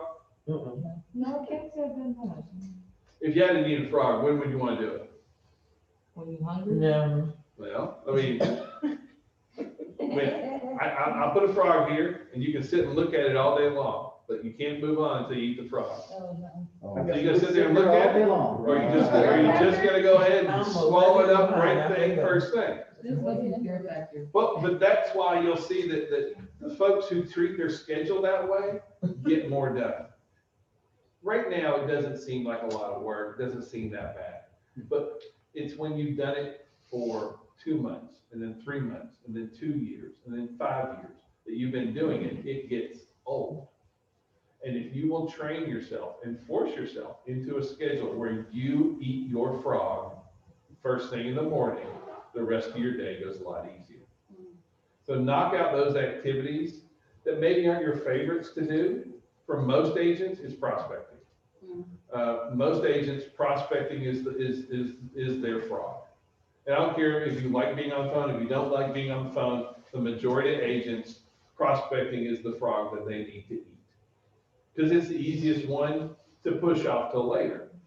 I'll make those phone calls later. I'll reach out later. I'll do that later. No. All you're doing is pushing off the frog, and you're not eating it. Eat your frog right away. And so if you will schedule those things that you know you need to do, and then force yourself to do them, you will see some really good results. But try and take care of those things in the morning. You'll find that you become way more productive. I can say that the kind of overview I gave you earlier is one of the best we've seen overall, or I'm sorry, not best, but probably the most common for top producers. The most common is they're going to get in and they normally prospect from about 8 to 10. And then normally from 10 to 12 is when they do administrative, answer emails, follow up on contracts, those kind of things. From 12 o'clock on, it's really, really flexible. They may go produce a bit, they may go make a video, they may go to an open house, they may go show property, they may set up showings, that kind of stuff. But you want to make sure that you have time to work in your business, on your business, and for your business. You've got to break it up into those 3 basic segments, kind of thing. And if you'll do that, you can be very, very successful with it. What I do encourage you, and I spoke about this earlier, is be very selfish about the time that you put into each of those segments. And then you put that into there. So if a lender says, hey, I'd love to take you to lunch. Or I'd like to take you to breakfast. Let's say, I want to take you to breakfast.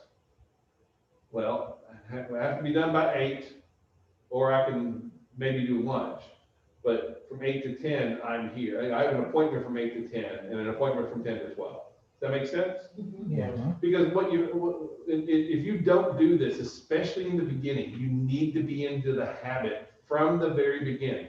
Because when you first get your first clients, what happens? We get excited, right? We're all pumped up. Go show houses. Somebody calls, hey, can we go look at houses? Yes. Like we don't even ask like when, where, like, yeah, let's go. I got ready, you know, right? Like, because we're pumped up, we're excited. Well, a lot of us want to service our clients. Like immediately we'll do that. Well, all we really did was just completely destroy our entire schedule. So if you're going to go for a showing at 10 o'clock, well, now you're not going to finish your prospecting, because you got to go get ready for that, and you're not going to take care of your administrative, right? When we could easily say, you know what, I can meet you at 12:30, because I have an appointment until 12, but at 12:30, would that be okay? The vast majority, I would say 97, 98% of your clients are like, sure, that's no problem. Or you know what, I can't then, how about 2? Yeah, let's do 2. You work something out that fits into the time frame of when that needs to get done. Let's say you go to a CE class and you learn about this really new thing that you'd like to incorporate into your business. When should you do that? From 10 to 12, the next day, during that time when you're working in your business. So you put those things into those different time blocks, and that's how you control your time. And that's so true, because I try to get everything done in one day, Mhm. and it overwhelms me, because it's like, realistically, Yep. you could put this off till tomorrow, like all the stuff that you are educating us on, update your social media, Google yourself. I was trying to do it all in one day, because there was some It's too updating much for that I one had day, to do. yeah. And so I had to kind of like take 2 days, and now everything looks good, but it was becoming overwhelming because I was trying to get it all done in one day, you Yeah. know? So that's very Yeah. true. The other thing that goes with the schedule is take time off. I know it seems very easy to say that when life's good and you got money flowing in. It's important that you schedule time to work and you schedule time not to work. You don't have to abuse your family to do real estate. I mean, there's a lot of realtors that will, and, you know, just like drop everything. And sometimes your spouses, your significant others can feel like, well, what's going on? Of course, you want to communicate with them, but control that. Give yourself some time. If you say, you know what, I'm not working on Sundays, then don't. And, when people call, say, you know what, I can't on Sunday. And that becomes your time. It's important that you have a balance. The Kage, I'm sorry, I'm trying to spell it right. I know I can't spell it right, but that whole idea of this work-life balance is really, really important. But that starts with your schedule too. Because so few realtors don't have a schedule, they don't know when to turn it off either. It's like you're always on call, right? And that's not really healthy. The other thing is like you'll see a lot of companies right now that, not a lot, but out in Silicon Valley and other places that are switching to different work models. And there's been all these studies done, like in Korea, the number of hours that you work is an indication of how dedicated you are to your job. It's like in Korea, they work like 80, 90, 100 hours a week kind of thing. It's like a sense of pride. But what they find is that people tend to use the time that they have to get what they need done. So if you give yourself 7 days a week to get the work done, when do you get it done? In 7 days. If you gave yourself 5 days a week to get the work done, when do you get it done? In 5 days. If you look right now, the biggest trend out in Silicon Valley right now is a 4-day work week, Monday through Thursday. Now they're working, 8, 10-hour days, but they're taking 3 days a week off, and their productivity levels are going up. See, the thing about it, because real estate is seen as such a passive thing, a lot of times we think, well, it's just when it comes to us. No. When you're intentional about what you're doing, you are so much better off to go out there and hammer it with a plan and with a goal for 4 or 5 days a week than you are to just kind of wing it for 7. So I know it's weird for me to be like, let's go get them, take some time off. But it's very important that you have that time, both with your family and with your personal. It's important that I'll answer text messages on Sunday if it's an issue, but I don't normally work much on Sundays kind of thing. That's my time, Friday nights, that's with my kids. We go to every football game. My kids are into 5 billion things. So I'm at a football game or a wrestling match or a band thing, it just doesn't matter. But that's, I'm taking that time for that. I work my schedule around it. You need to do the same thing. And if you'll do it from the beginning, you'll own your schedule from the beginning. It's important that you start with it now. And if you haven't been doing, change to that now. Does that make sense? Yeah. Y'all with me? All right. So let's talk about notes. So if you have your little script book, you have a script book that says notes. Yes, I have a script book. All right. Anybody not have a script book? Where does it say notes? I think it's page 13.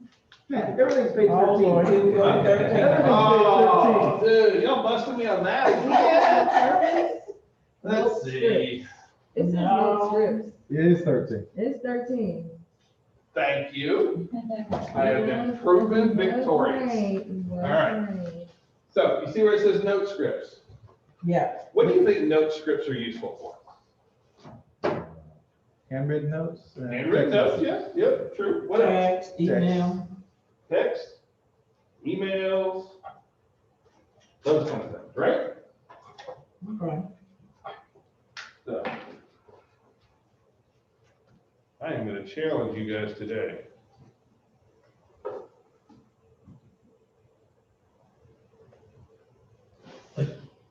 Real estate. I want you to write Oh. one handwritten note. Like if we were gonna mail it to somebody? And then you're gonna hand that, you're gonna put the address on it and everything, and when you get ready to leave, you're gonna give it to Wordsworth, and he's gonna mail this out for you. What? To, Seems crazy, right? I don't What kind of care my crazy best talk friend is right this? away. to whom? When's the last time, to whom? Uh-huh. Could you mail it to yourself? No. How are you gonna get any business out of mailing it to yourself? I wanted to see Oh, what it it's looks a like. prospect. Like, Okay. opens up. Yeah. I want y'all to think about it. I just gave you a whole script book full of note scripts Yeah. that you can write to clients. I gave you handwritten, Right. blank note cards Yeah. and an envelope, and I'm gonna put a stamp on it. And y'all still bitching at me. You know, the D asks a lot of questions. I'm just playing, I'm just being You know? funny. But seriously, like I want you, like, I do this and I'll pay for the postage. Because there are agents that their entire business model or their entire business came out of generating handwritten notes. I know one agent, she's, I don't know, $12-15 million a year producer. She writes 10 handwritten notes a day. She How takes her many? car 10? 10 a Okay. day. She takes her car to get service. She writes a thank you note to the technician. She That's goes, awesome. anything she gets a business card Yeah. from, she writes my handwritten thank you note. I'm just trying to think of an address, like, that's why I'm stuck there. Okay, well, think about your addresses, but I want you guys to go through, look at the note scripts. Some of the note scripts are gonna be great for texting. Some will be great for email. Some will be great. One of the best things I can encourage you to do is to thank someone. Who can you thank? Who can you appreciate? I mean, do you guys like getting thanked? You like being appreciated? Yeah. Mhm. I can promise you that whoever you send a handwritten note to will be deeply touched and will be affected.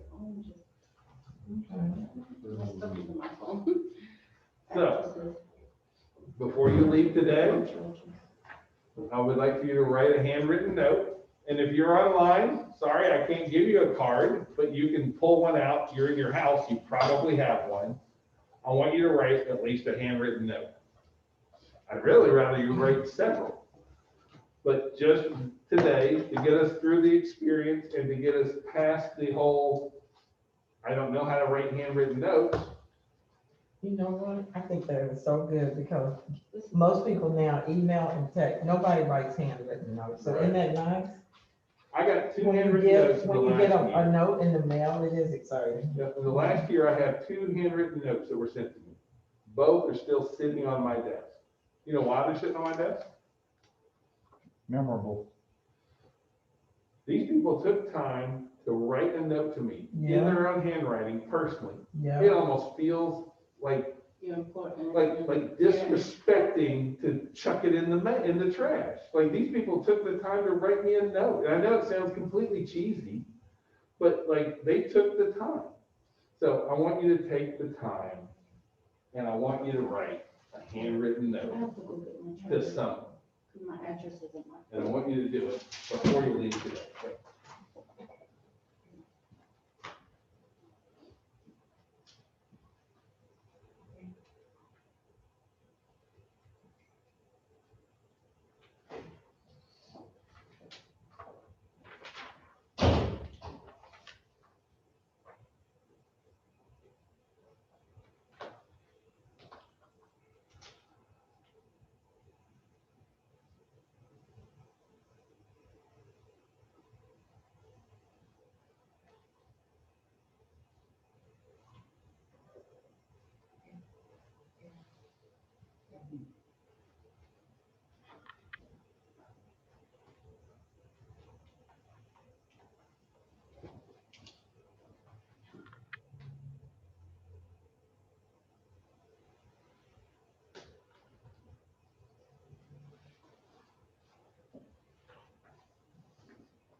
Okay, I had a couple of questions online.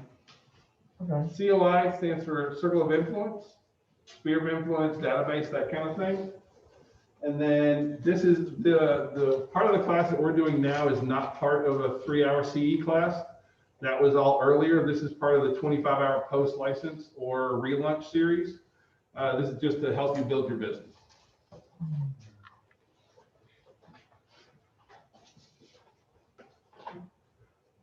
All right. I can create my, I mean, what I want to say, right? It's up to you. Okay. Yeah. And the Yeah. reason why is because I'm still waiting on to be activated, so I'm just letting people know. Absolutely. Yeah. But you know, there's a lot of examples in that script book that you could use. You don't even have to use something out of script book. It could be Okay. something as simple as, you know what, you're on my mind, I just wanted to reach out and let you know how much I appreciate you. Great. Doesn't matter to me. I might just pull a dress out. So.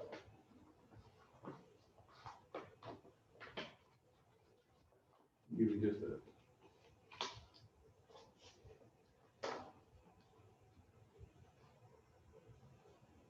Couple more minutes.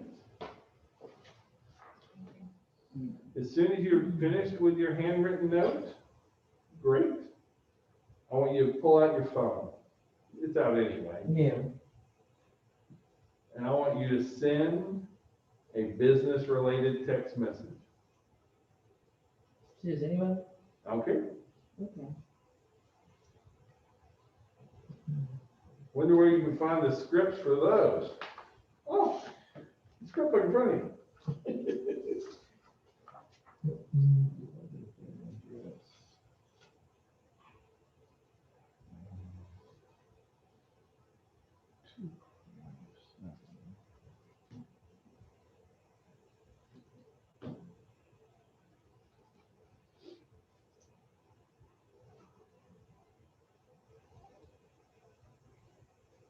Every time I make somebody, a group do handwritten notes, at least one of these will end in a transaction for one of you.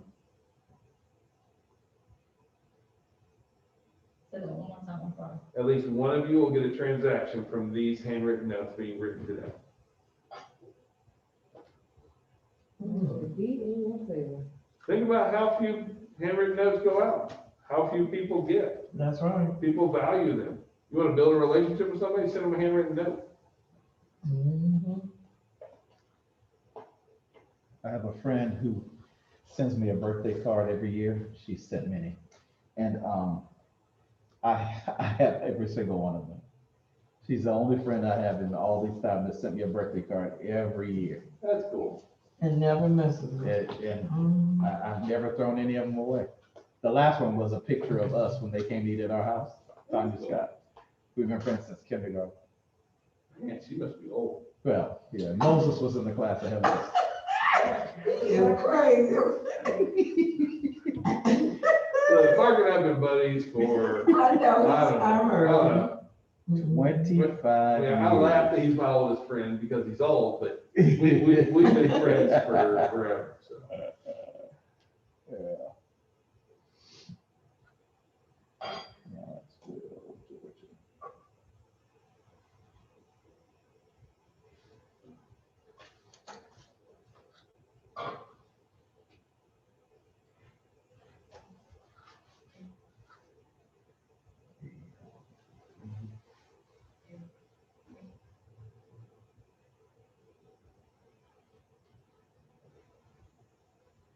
We got our text messages going yet, or are we still handwritten notes? I'm trying to find it. I'm still doing You still looking for addresses over there? Yes. I was always stuffing in the dress, like, who's gonna, somebody's gonna be able to. You know what's so weird is that whenever I put somebody's number in my phone, I always put their address Good. under notes. Or under address, yeah. I mean, you guys collect business cards? Hmm? You guys collect other people's business cards? There's your addresses right There you there. go. Mhm. If you don't have their address, you can bring it back to me, and we'll still mail it for you next week. So, but So next, I want you to look through the script book and look at what are text messages that you'd like to send out. These are easy. These are not hard to do. What I don't want you to do is I don't want you to send out bulk spammy text messages. Because those don't get Right. results. This is Yeah. not about being that guy or girl kind of thing. Nobody likes them.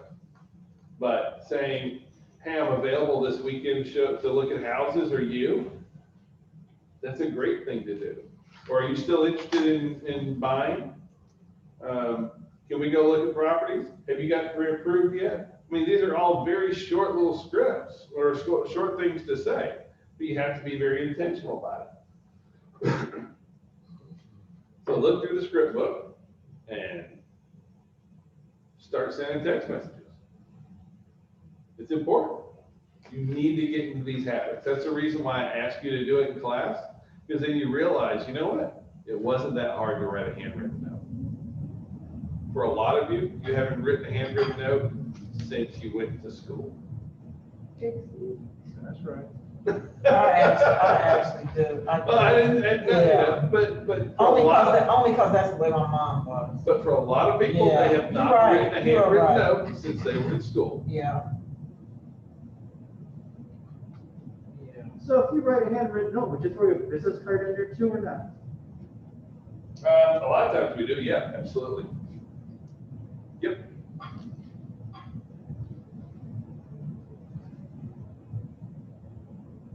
Especially if it's like, hey, you gave me great service today, thanks so much. I'll drop my business card in there for sure. Yeah.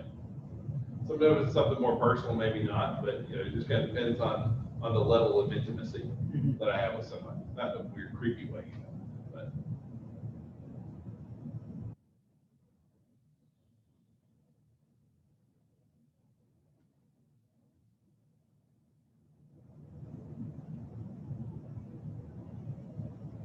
And then after you send your text note,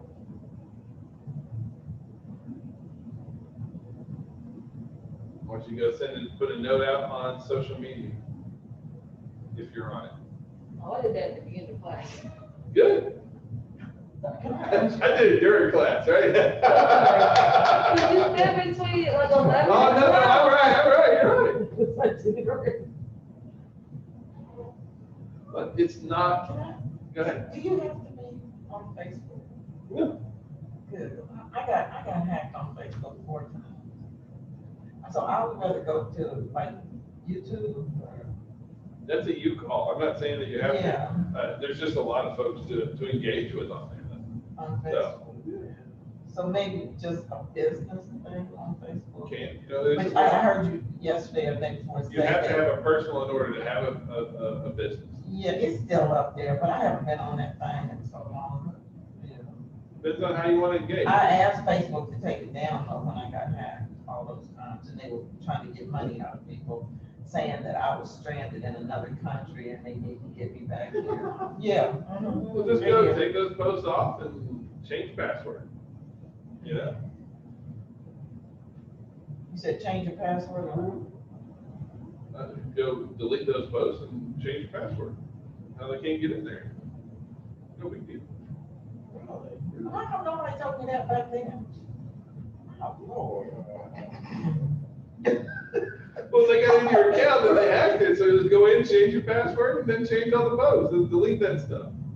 So. See, I mean, we're doing an abridged version of what? We started off discussing these at the beginning of class, or the beginning of pre-launch.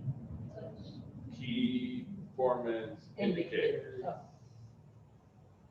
Is this really trying? Is this very taxing? Is this wearing you guys out? Really?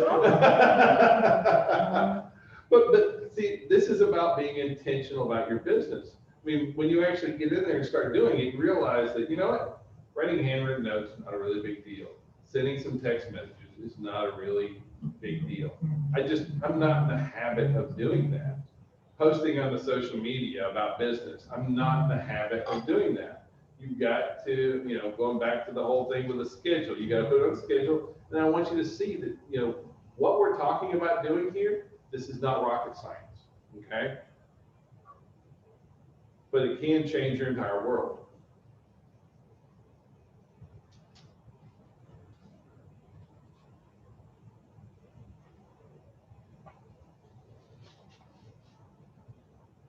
Look at there, we're gonna finish a little early today. Maybe. So, unless I get really long-winded and jump on a soapbox or something like that. All right. So, I want to kind of start with where are we going now? So, here's your homework. You ready? I know, some of y'all still writing, so I don't want to stop you. Sent my text. You sent your text? That's Boom. my text. Boom. Okay. Boom. All right, good, good. Yeah. I sent two texts. All right, so here's your homework. Over the weekend, I'd like you to do a combination of handwritten notes, social media posts, and text messaging. I want at least 10 before Monday. Can I be? Well, the more you do, the better business you're gonna do, but I wanted, like, some of you are not happy handwriting notes. Even though I made you do it, well, then do it. Yeah. But for some of you, texting is gonna be much more of a better feel. For I am some of a you text guys, queen. social media is gonna be much more of a better feel. Instant, IM, Facebook Messenger is gonna be a much more of a feel. I don't care. I want at least 10 for next week. Social media, handwritten notes and text. Yeah. Yeah. If you really wanna blow it up, do 10 of each, at least. Okay. Okay. My hand's cramping from that one. Okay. Next thing is, I'd like for you to have your business plan completely filled out. All 15 strategies filled out, 3 priorities, and your 1 main goal. Who's done already? With what? Your business plan. Done. Close. Close. Yeah. Close. All right. I'm going to encourage you to not leave until it's done. Force yourself to sit there and hammer it out. I'm not going to make you. I'm just saying, if you'll do it before you leave, it'll be done. If you say, I'll get to it later, you will not do it before Monday. And you know I'm right. Okay, what's the first homework assignment? The 10 handwritten notes, Okay. social media, or text messages. Okay. Next is complete your business plan.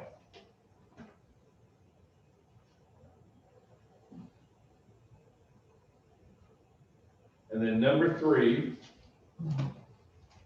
is I'd like for you to put in the additional key performance indicators on your plan, on your schedule. You said put in?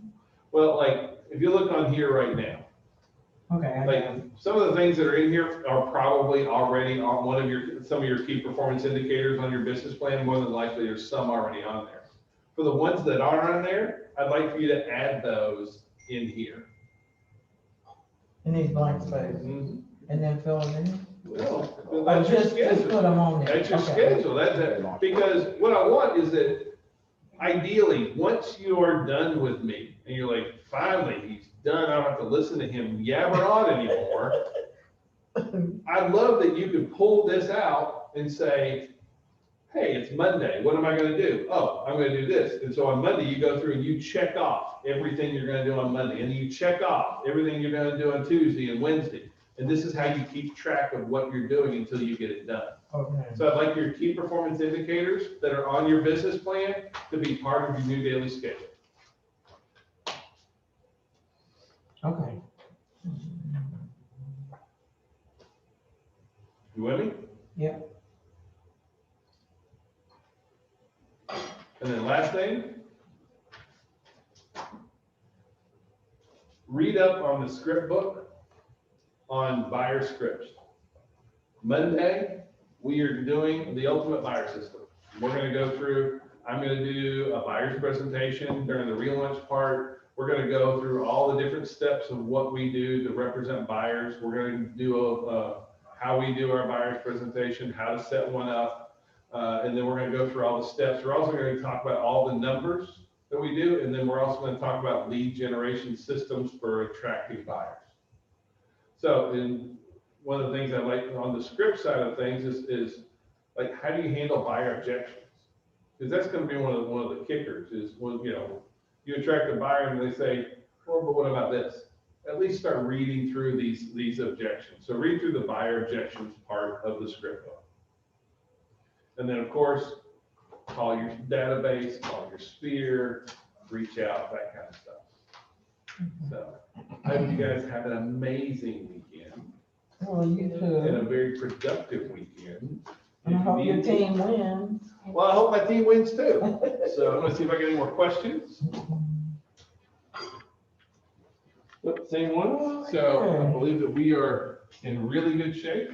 So I appreciate you guys and I hope today was helpful. I hope today was enlightening. It was wonderful. This was a little bit of a different class, I know. Most classes you go to do not make you do all the work, but that's what I did today. I think you guys did as much talking as I You did. gotta know how to keep going. Yep. So thank you guys so much. So I hope you guys have a really, really great weekend. Okay.